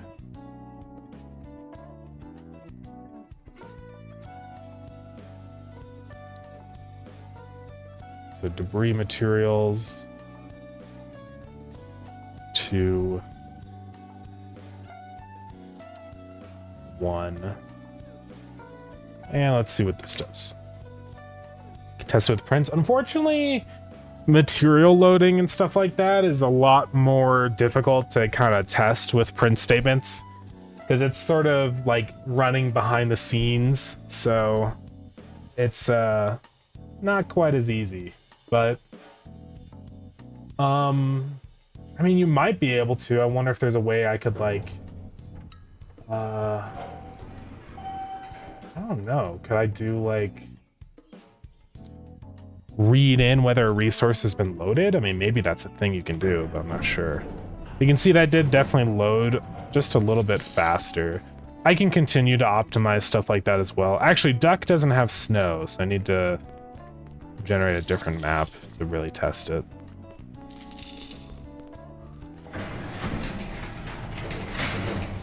Roomy doesn't have snow either. Oh, my compound. It wasn't that bad. Yeah, you can see the meat zone. This is where like the hooks and stuff are gonna really be, so. Yeah, this does have some snow. But yeah, that's just kind of something I'll keep chipping away at. I mean, I just need to keep choosing where I'm loading materials and things like that. I know that one material that is quite slow to load, as you can see, is some of these shaders in here, like the options, background, and all that kind of jazz. Like, I think the textures in those shaders are really huge, and I need to make them smaller. Should make the scene, like the game, boot up faster, I believe. So if I go into one of these materials, like, let's go into options menu. I can look at the material I'm using here. So this is wobbly UI, which is fine. That's the one I'm using on most of these. You can see I can like set this to 512 or something. And that's like a lot smaller. Wonder if I can even go smaller. I mean, eventually I'll hit a spot where it's too small. Like, that's pretty tiny. Try 128. I think you can really start to see the repetition at 128. The 256 I think is fine. Then we'll up the speed a little bit now. Probably quite a bit actually, because we really shrunk it. Kind of like that. And like that looks fine to me. I mean, I think it's okay. Yeah, I mean, normally UI is never a bottleneck like this. It's just because I'm using a custom shader to do all of the different effects and stuff on here. It's like, it's just the time it takes to load and generate this initial resource right here. So I don't really know why this is local to scene here. I don't think that should be local to scene anymore. Yeah, turn that off. Hopefully this will kind of help a little bit with all this. So that's the options menu. We're just going to go through here and get that fixed on all the different menus. The credits menu uses the same one. I'm just making sure that it's all updated, and see, like this one's set to local to scene again. And it's just, whenever you set local to scene right here on a material, it's basically telling Godot duplicate this shader. And sometimes that can be really slow. So I kind of want to avoid doing that as much as possible, because duplicating stuff for no reason is stupid. So we close out of there. We've also got the setup menu that might also be doing a separate one. Nope, that one's okay. Let's close that guy. Hopefully it starts making the scene just run a little bit faster. Same with this menu here. This is the... trying to find where it is. Maybe we can see it, but I need to find it in the canvas. Not the pause menu. That doesn't have anything. Not the options menu. I should make sure that materials... See, this is another custom. Gotta reset that. That's another thing we have to look for too, is like overridden materials is bad. Yes, I think death menu has it right here. And this should be okay. Okay. Just got to keep going through. Day end also has it. So we go into material. Oh, what's the material on here? This one. Not local. It's using wobbly. This little link button kind of tells you if it's external to the current scene. So we want to see the link button. It means that we're using a shared version of the material instead of a unique one every single time, because it starts to get really laggy. And if this shader is going to be too much of a problem, I might potentially change the appearance of the background. But we'll see. So hopefully this should improve load times just a little bit. I mean, I don't think it's going to make a huge difference here, but every little bit adds up. So now all this stuff is unified. The credits, the play menu should just be a little bit faster. And then if I like return back to the main menu, still a little bit of time there. I mean, I can turn on the profiler to see what is taking the longest amount of time.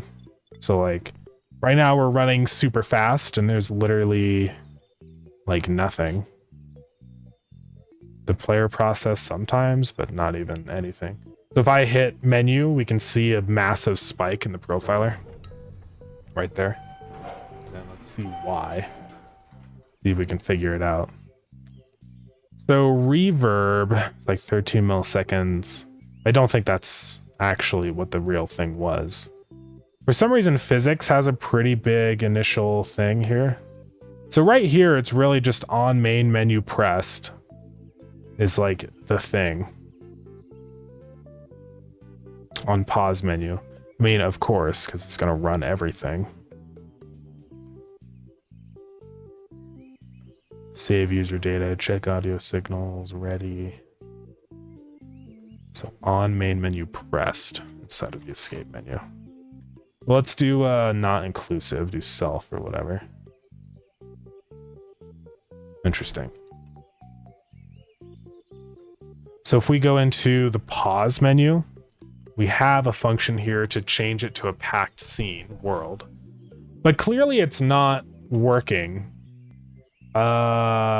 Which is interesting. I'm gonna load world actually like at the beginning and call it world scene instead of global. So that way we can save our world scene as that and preload it ahead of time. So then whenever we say like, I think in here on ready, I move into that scene as well. Global UI. Somewhere I do that. Let's just look for change scene or whatever.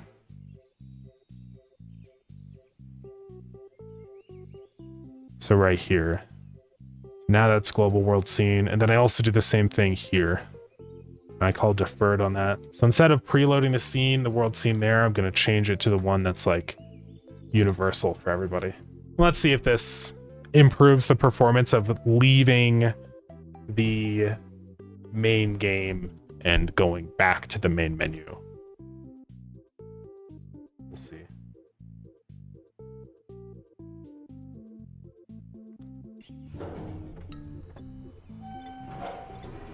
So if we hit main menu, No, it didn't make any difference.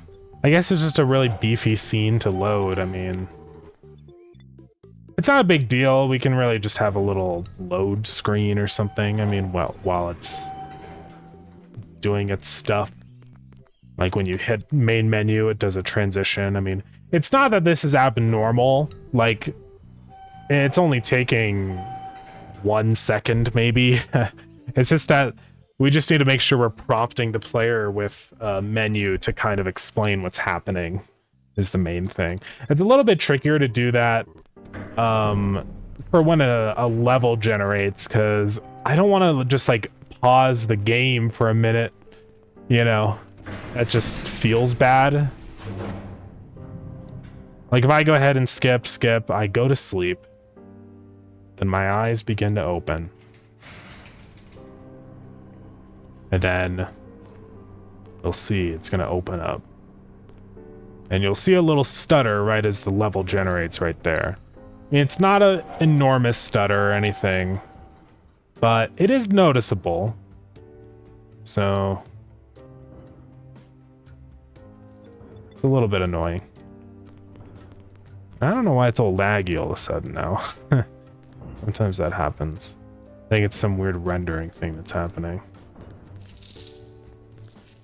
Weird. But yeah. I'll be working on fixing all these issues though. Can just fade to black and back. Yeah, I mean, I think that's all I'm gonna do. Yeah, it keeps giving me this complaint here, and I really don't know why it's a problem. It's saying source geometry parsing for navigation mesh baking had to parse rendering server meshes at runtime.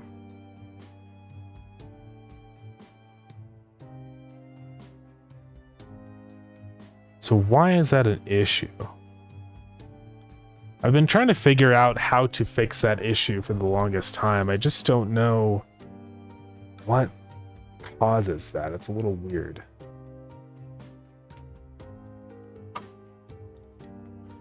I mean, let's look it up.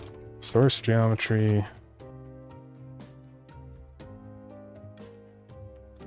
To parse rendering server. Because it could be something like that that's causing the performance issue.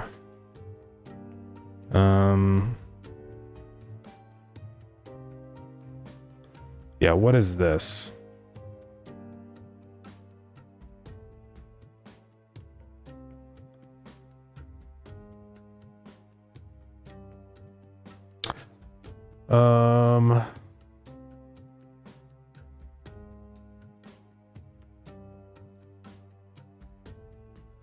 Okay, so in order to bake something, you need source geometry from your level. If you do not provide cache source geometry with navigation mesh source geometry data, this source geometry will be directly parsed from the scene tree nodes.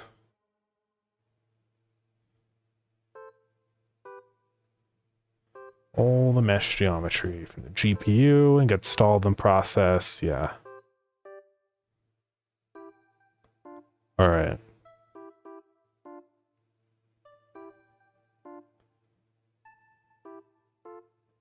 To not parse at runtime with scene tree directly involved, or at least not do it with a large scene, but controlled steps in the main thread. Preferably use physics shapes compared to meshes and rendering server. So navigation mesh source geometry data. I don't know what that is, but we're gonna mess with it and see. I mean, I have this threaded.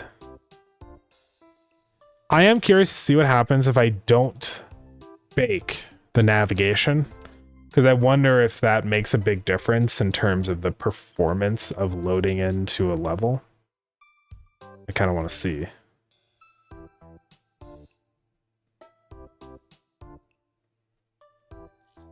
So I wonder how I would fix this. I mean, maybe I can just parse through it myself or something. But let's see. That loaded really quick. So I think a big part of that little bit of lag when we load into a level does have to do with baking the meshes like that, which is very interesting. So I wonder how I could fix that. So I guess what it's saying is that the geometry of this level has not been cached. So why is that? I mean, I could parse it myself manually. It would be quite annoying, but it's possible. So hey, thank you for the follow. I appreciate it. Because where we bake this navigation is right here. So after everything has been generated, then we call bake navigation.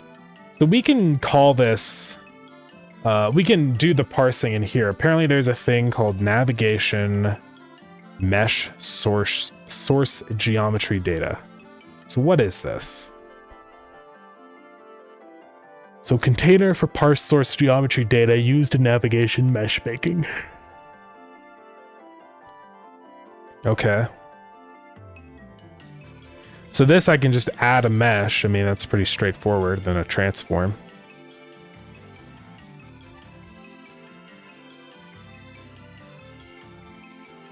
Using X form. Add mesh array. End arrays. So we'll give it a try. I think theoretically I can just loop through. Call add mesh a bunch on all of the meshes that we have in our maze. I don't know if this is actually going to work. This is kind of weird, but... And where does this even get stored? Like, is this inside of... I presume it's inside of the navigation mesh. So if we look in here, there is the navigation region. Then it has a navigation mesh node. And then does that itself have a... First geometry type.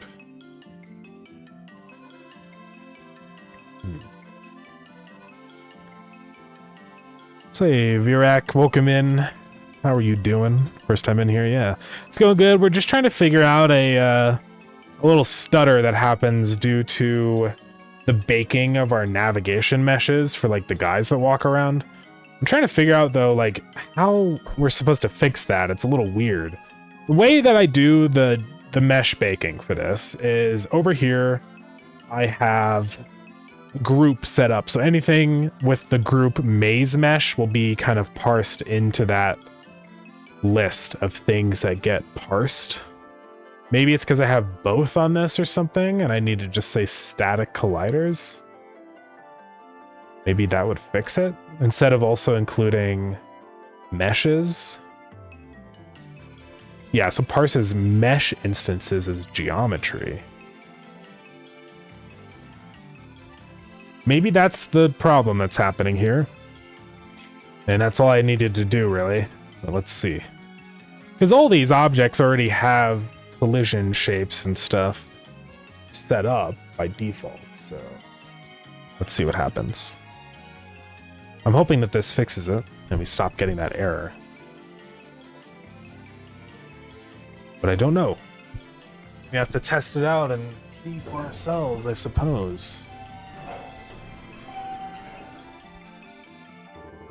Get game. That seemed fine to me, and we didn't get the error anymore, did we? Nope, we did, apparently. Epic. I don't know why. I don't have that on, though. Oh, did I not do it on both of them or something? Oh, that's what happened. I have to say static colliders on that one as well, probably. Let's try that again. Yeah, there's two meshes that are getting baked, so... Never use Godot. When I make some games in JavaScript, I bake meshes by themselves, so the mesh alone, not, yeah, multiple things at the same time. Yeah. Yeah, static colliders are basically just like I have like predefined collision shapes for all the different meshes that we use. So yeah, it seems like that in now is finally no longer throwing the error, so we should be gaming, hopefully. I want to make sure that these guys can still navigate. Yeah, it looks like they're fine. Cool. All right, well, that was a pretty easy fix. I mean, that wasn't that bad. I thought I was going to have to do some crazy stuff where I, like, parse through all of the geometry and, like, you know, have to pass in a custom That would just be a nightmare.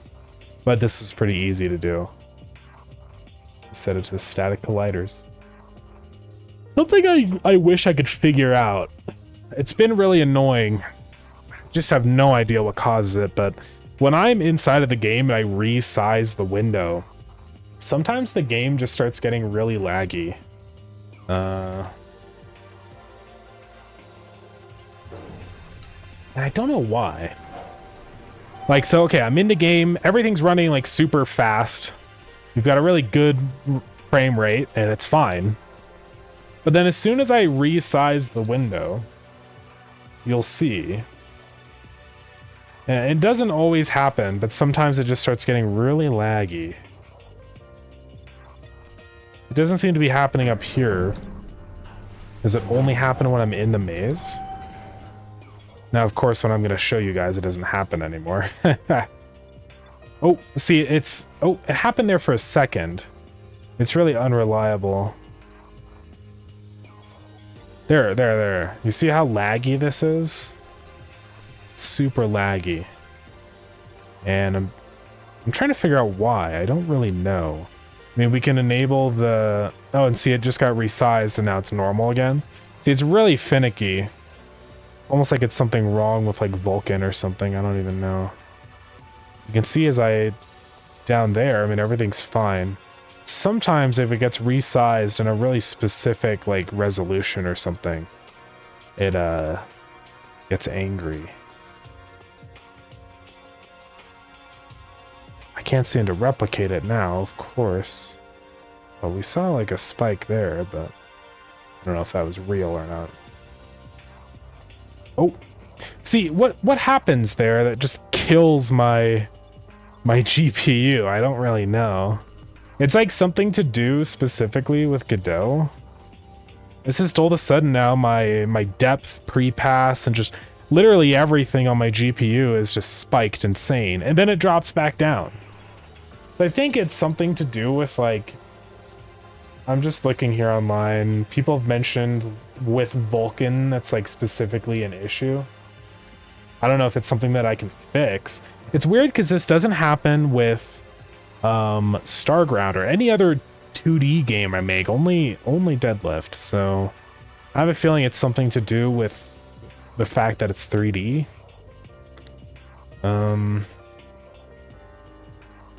Viewport stretch mode. I don't know. Do that resizing triggers extra than necessarily baking or rendering. It's probably something like that. Like with Vulkan, it initiates some re-render process. But it's weird that it's so unstable and, like, it only happens sometimes and then other times it's totally normal. Nothing happens. I don't know.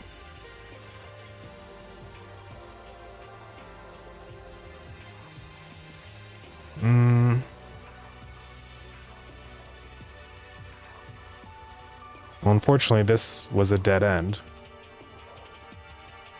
When was all this posted? It's 2024. Let's see what this person is running into.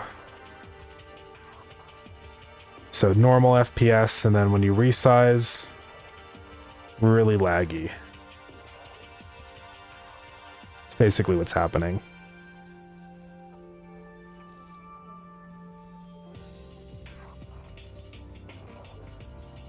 Okay, it might just be that the fact that it's in the editor, because apparently with window embedding, I think Godot has to resize 2 swap chains.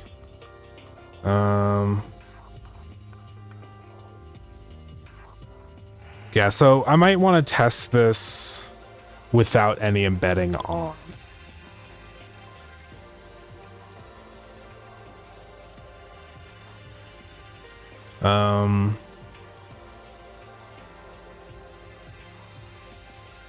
Yeah, maybe VSync is on. Could be like a driver thing, you know, there's so many different possibilities. Sure, Vulkan does some re-rendering process when you resize in the editor specifically. Yeah, okay. Let me see what kind of graphics settings I have on. I'm pretty sure I just have... I don't think I have VSync on. Maybe I do. So that's all the rendering methods. Occlusion culling is on.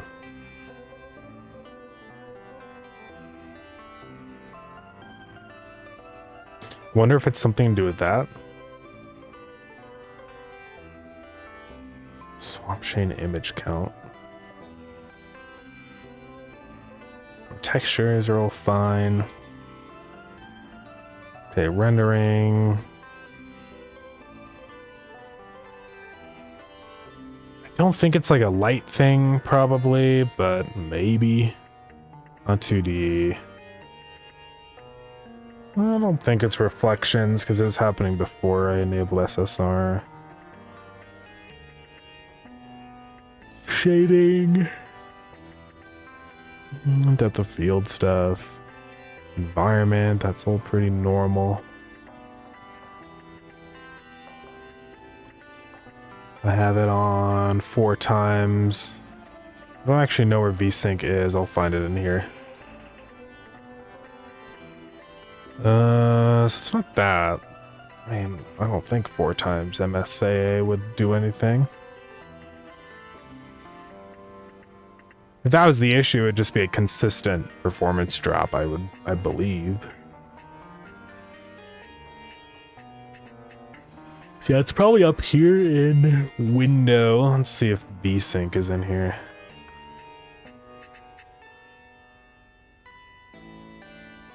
Better not be. Yeah, VSync is off, so it's not VSync. Yeah, it might just be an embedded thing. Let's see what happens if I turn off embedding. A side note, you have a fan on? Yes, I do. Yeah, my hair keeps getting blown into my eyes. Getting cold by watching with a fan on? Yeah. Oh my god. Yeah, it's pretty hot in here right now. I've the heaters on and stuff, so... Alright, we are not embedded. Let me go into windowed mode. And we're just gonna run around and see what happens if I resize. Also, something that's weird too is it seems like it usually only happens when I'm down in the maze. Which is like another layer of oddities. You know? Oh, it's kind of happening a little bit. Like, it's really weird. It gets kind of laggy for a second and then goes back to normal. Like, now it's normal again. I'm trying to figure out what the deal is with this. So I don't think it's just the editor, unfortunately.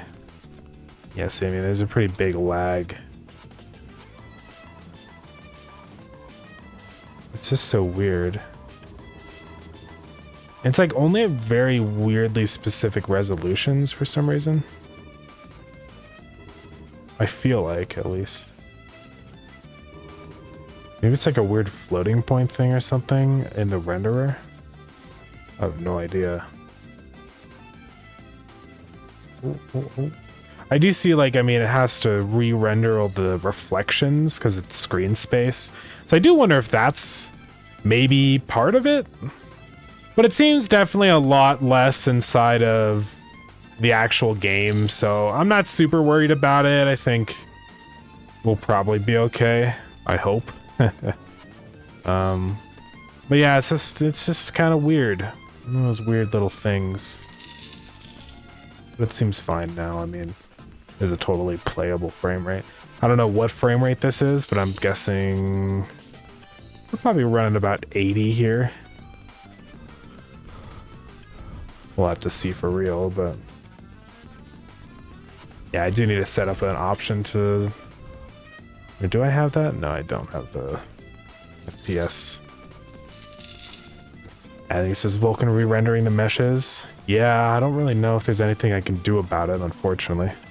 Oh my goodness. Tree of Wisdom. But I'll just keep an eye on it. I mean, if it becomes a really big problem, I'll try and do something, I suppose. I mean, I don't think people are resizing their game very often, especially for a horror game. I mean, usually you're gonna play a horror game in full screen like this. Like, you're not gonna go into windowed mode and resize it. So I don't think it's a huge deal, but we'll definitely cycle back to it if necessary.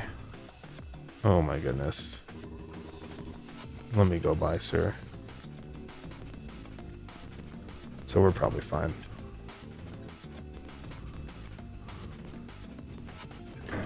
All right. Yo, thank you so much for the sub with Prime. I appreciate it. Yeah, thank you very much for that. Oh my god, my fan is... Your stream's chill, great discover, epic. Thank you very much. Glad that you're enjoying it. Yeah, I just take things easy. Drawing my chalk everywhere. I'm glad that I added in the chalk. It's kind of fun. You can just draw wherever you want. The ceiling. A mess in here now. We'll skip eating today. Yeah, thank you so much for the sub. I do really appreciate it. Oh man, I didn't realize we were already at 4 hours, so probably be ending stream here pretty soon. White all over, yeah. Yeah, I want to make it so we can deal with these guys. It's funny because I point to them, but then they're gone. You can only see them in your peripheral. But I want some way to, like, if you do spot them in your peripheral before you walk into them, kind of, like, stop them from doing their little chuckle. Basically what these guys do is if you walk into them, they create a sound event right here. It kind of just alerts all the nearby entities that the player is here. And I guess in a lot of ways this game's kind of like a stealth game. But yeah, I want to, like, maybe if you throw an item at them or something, you can, like, make them dissolve away without creating a sound event before you walk into them. Just rewarding people for actually being observant and looking out for them, I think would be kind of a nice thing to do, so probably look into doing that. Gonna head to bed soon. We'll take a small break, give me opinion about yeah, something I am doing on my portfolio. Yeah, you're totally welcome to ask away about stuff. Lollipop. See, how would I do that? I think it should be pretty easy because items are in their own group. So I can just check if an item has entered the Hollow's sphere of influence or whatever. I can set up an area. Shouldn't be too bad. It's a mess in here. Yeah, if you got a question or if you even have like a link to it or something, you're totally welcome to drop that in chat. I can take a look.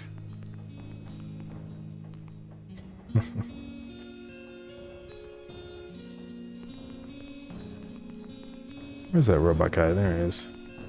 Oh, look out. Alright, I do want to do the hollow thing. We might have time. Let's see. Let's turn on betting again. So you see it, I guess? Yeah, let me take a look here. Skip all the introduction things on the main page. Find a button at the end of the page. Okay. Let's take a look. Nice, nice. I do really love all the contrasts and colors we've got here. A lot of the times people will like show me their website and sometimes like their font is like the same color as the background or like really close to it. It's super hard to read things, but yeah, very nice color scheme. Oh, what was that? I saw like a little, or I might have done like an animation or something. I just missed it. That's nice. But yeah, like any questions in particular that you had? I would probably say just for website usability, I would make it so you don't have to use your keyboard to navigate through this. Because like if you're on mobile or something like that, it pretty much makes it unusable. So I can open it up on Chrome. We can do that instead. You can do some JavaScript that's not loading. Oh, okay. Let's see if we're... Let's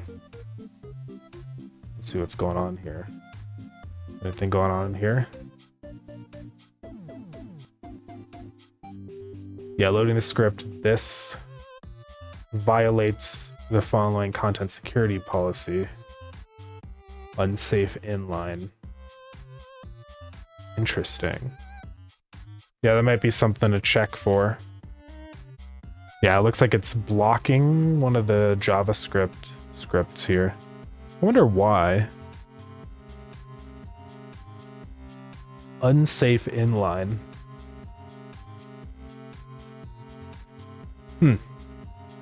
Yeah, definitely take a look at that.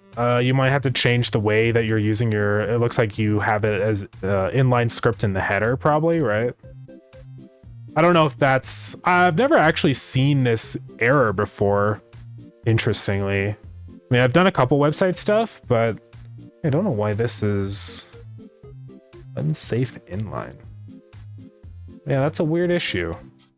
I have to look into that. That's too bad. Yeah, go to the end of the page and click the terminal button. Okay.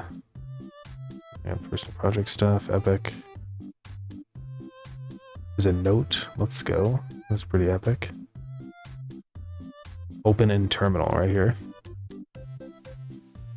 Whoa. Yo, there's like a whole computer in here. That's crazy. Terminal.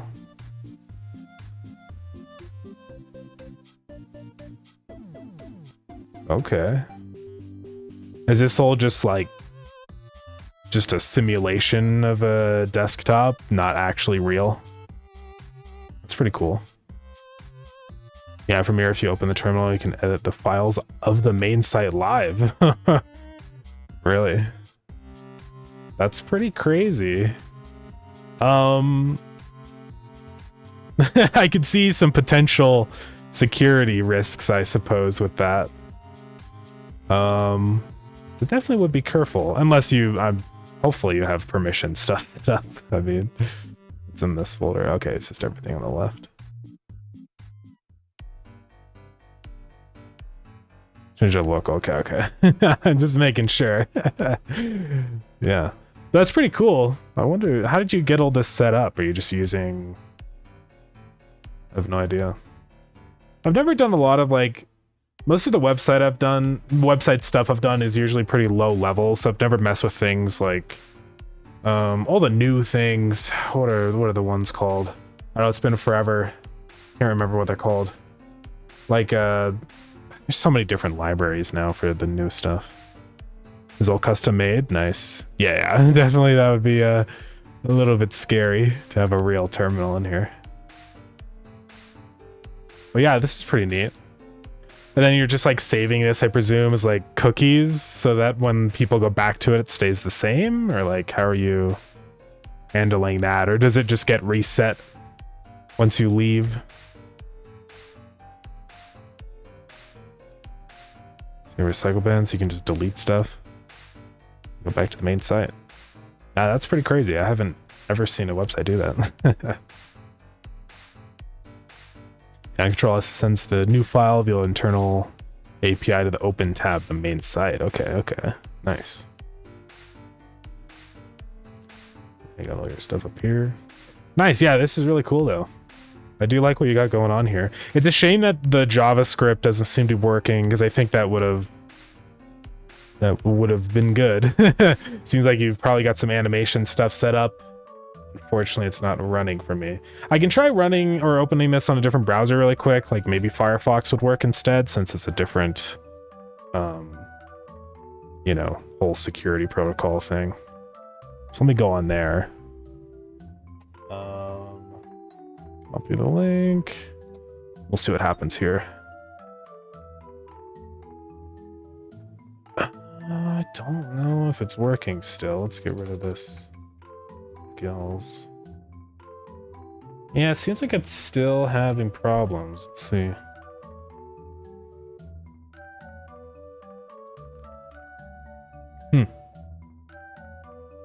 Yeah, it's still the same problem. It's just this error. I don't know if it's like... I mean, I presume that this content policy is like on the browser itself, so I don't think it's anything that I'm doing on my network or something. I don't have any weird firewall settings. Yeah, I would definitely look into that though, because I imagine you definitely don't want people to have issues like that. Yeah, I can totally send you the error here. Let me copy that for you. Yeah, this one on Firefox seems to be a little bit more clear. But there you go, right there. But yeah, it's pretty odd.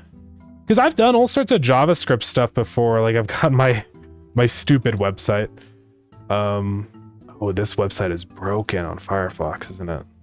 Oh, it's just really slow loading. Okay. This website is really dumb. It's not meant to be like a professional website, but I kind of wanted to get the vibe of like the old 90s. Because I mean, really all I'm using for all this stuff is just raw HTML and CSS. But I do have a couple of JavaScript things. Like if we go over to some of the other planets, like this stuff is all running JavaScript and I don't have any issue with any of this. So I don't know, maybe it's just the way that the JavaScript is set up. You might have to not include JavaScript inside of the header. Maybe instead you have to like just give a link to the JavaScript file like this and like a script tag instead. I don't know like why, you know, but I guess maybe to some browsers that counts as like a dangerous JavaScript thing. I don't know why, but perfect. Yeah, feel free to. I mean, I'm probably gonna end stream here, but I'll definitely I can take another look at it off stream if you want to just like let me know somehow. I mean, you can join Discord if you want, or I can just check again in an hour or whatever. Unless like you can do it like literally right now, but I'm probably gonna start closing things out. Let me close Blender. I mean, I could spend... I'll work on one more thing before I end stream, just to give you a little bit of time to mess around. Hey, yo, Malware, welcome in. How's it going? Welcome to stream. Yeah, I'll just go do that thing I was talking about, the hollow, really quick, because I want to make it so he stops when he gets an item thrown at him. Also, I think I want to make it so that when he starts laughing, it actually stops doing the peripheral vision stuff. Thank you for the follow, I appreciate it. Because sometimes it's hard to see where he is. So how do I actually do this? I say sprite modulate is that times alpha mod. Not laughing. So I'm just gonna say if not laughing, then our modulate is that. Otherwise, I just want to start fading him in. So we'll grab sprite modulate A is equal to lerp F. Sprite modulate A to alpha mod. I'm actually going to check instead of alpha mod less than 0, I'm going to say if sprite.modulate.a less than or equal to 0. So we're going to lerp it toward alpha mod. And then do that over the course of like, let's do like 5 times delta or something. So now he should appear, hopefully. Turn my mic on. Let's go into generate entities. And we'll turn off everything except the hollow. Let's just put this guy up here.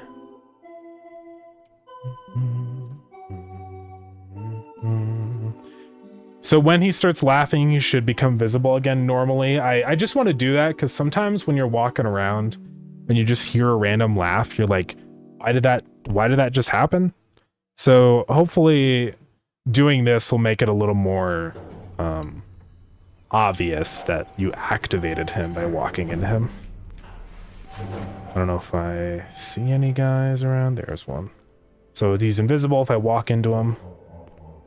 Yeah, he just kind of appears for a second. So I think that works.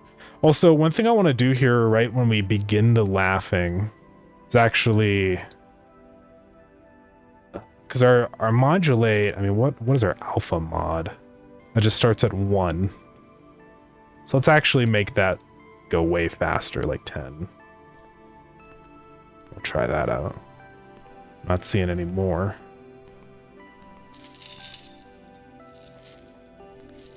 There should be at least one more guy in here. There he is. Yeah, that's good. Just kind of a little notifier. Might even do more than 10. Like maybe we go up to 20. So that should work there. And then the final thing is just him detecting when an item has been thrown in. Spooky boy. Yeah, I kind of want to change his laugh, I think, to be something else. I just did that as a little temporary sound, but... Excuse me. But I think it's a little goofy. It obviously is just like somebody going... Ho, ho, ho, ho. So... and so the hollow becomes visible while laughing. Okay. And then the final thing, let's make it so he goes away when you throw an item. So he has a collision shape. Let's just go ahead and do an area 3D and just check for an item in here. Get a collision shape. I don't remember if items have a specific collider layer. They probably do. 5? Yeah, items. Epic. We'll just do a big box. Set that to 0.5.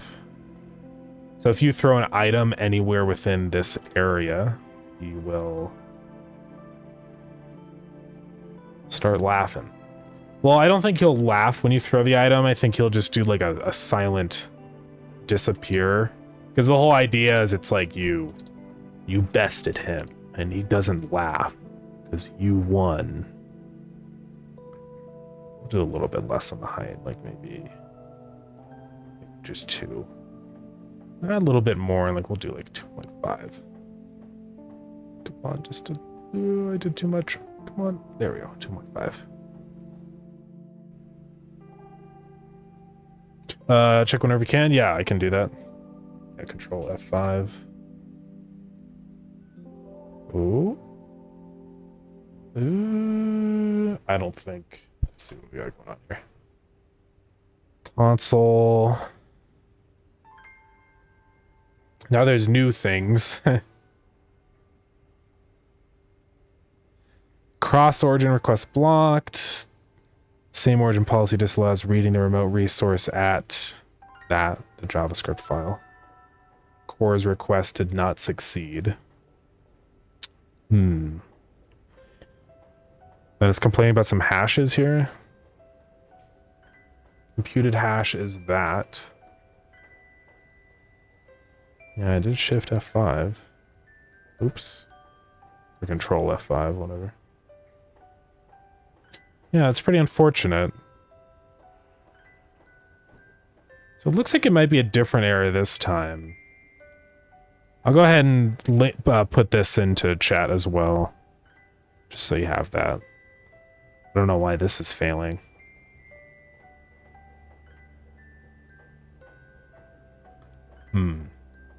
Cores did not succeed. I mean, you have a SSL certificate, like, so I mean, that's good. Protections, dashboard, oh, that's just like everything. Yeah, I don't know. It's even like verified. Yeah, that's pretty weird. I'll try and look into some stuff too, see if I can maybe get it figured out. Yeah, it's really odd. I don't know. I mean, I really don't have anything set up, I think, that would cause something like that. I mean, I have no idea. But yeah, it's pretty weird. I've never had that issue with any other website before, so I don't know. Yeah, I'll try and do some messing around. I mean, if I can edit the files locally with the terminal, maybe I could. Or I don't know how many of those, probably only the text files. But I'll try and look into some causes for that. I mean, maybe it's some weird setting I have, but I really don't have anything like weird enabled on my computer. So I don't know.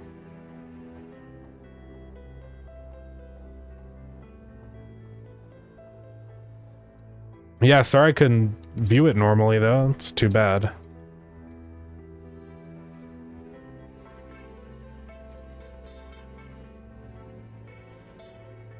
Okay, I'm just getting some stuff set up here. Do start laugh. Then I'm gonna say if. Well, we know if body, it has to be an item, so we just say start laugh.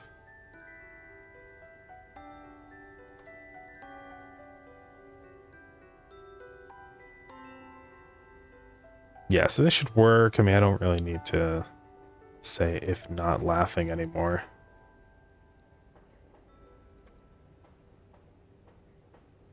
Right, so when I throw an item on this guy, theoretically, it should make it so that he dissolves away. So I'm curious to see what happens here. Then also we can like check if the item was thrown, we don't aggro the entities onto the player and stuff like that. And of course, look into it now. Maybe I did something junky. Yeah, I have no idea. It's always really frustrating when stuff like that happens. I have had a couple weird issues like that before when I was making my website where like things just like wouldn't load, or I had a lot of issues with cores blocking things before. So yeah, it's too bad though. If I throw this at him, you can see he starts to laugh. Yeah, that works. I'm gonna make it so that he doesn't do the full laugh when I throw the item. He just kind of like does like a little scared or angry noise and just goes, it like fades away. But yeah, it's just kind of a way to deal with him now. It is a little funny. You got to be kind of careful because items themselves do make noises when you throw them. So if you do want to get rid of him without making noise, you got to be kind of specific in the way you go about it. You can't just blindly throw things. You got to kind of like, how would you deal with that? I guess just get a little bit closer so you can throw the item softer. I don't think it's necessarily a bad thing with game design. I think it might just be kind of a little fun challenge. You have to like, do like a light toss. Yeah, like I didn't make a sound there, so yeah, I think that could be cool. I might also make certain items not make noises when you throw them. Like I imagine throwing a hunk of meat wouldn't really make a ton of noise, but obviously like throwing scrap metal, it's made out of metal, it would be very loud. So maybe we'll do some stuff like that too. It'd be kind of cool. Yeah, anyways, that's gonna be it for today's stream. But yeah, thank you everybody for coming in. I appreciate it. We got a whole bunch of deadlift stuff done. Lots of models. I think we're really just about ready now, finally, for the update, so I will keep working on it. Today's Saturday, right? Yeah. Let's go find somebody to raid. Who would we like to raid? Last technology sleep? Oh yeah, it's all good. Let me try it out here. I didn't get an error, but it doesn't seem to be working. Hold on, let me... So I hit Control F5 to refresh and delete everything. I mean, it didn't throw an error in here, but it seems like it just didn't do anything. It did say that this was interrupted. Stream session.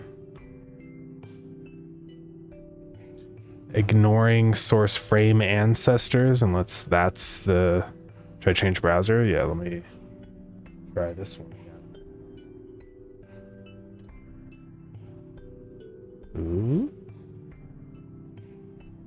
don't know. But let me control F5. Yeah, I don't know what's going on. It's really weird. I mean, this stuff is all working. What should be happening in here, just so I know, like... I mean, I can... Let's see, do I have cookies? Let me go ahead and delete everything. Reload. Yeah, just some small idle animations. Okay. Yeah, that's too bad. I imagine that's pretty frustrating. I'm getting all these ones now.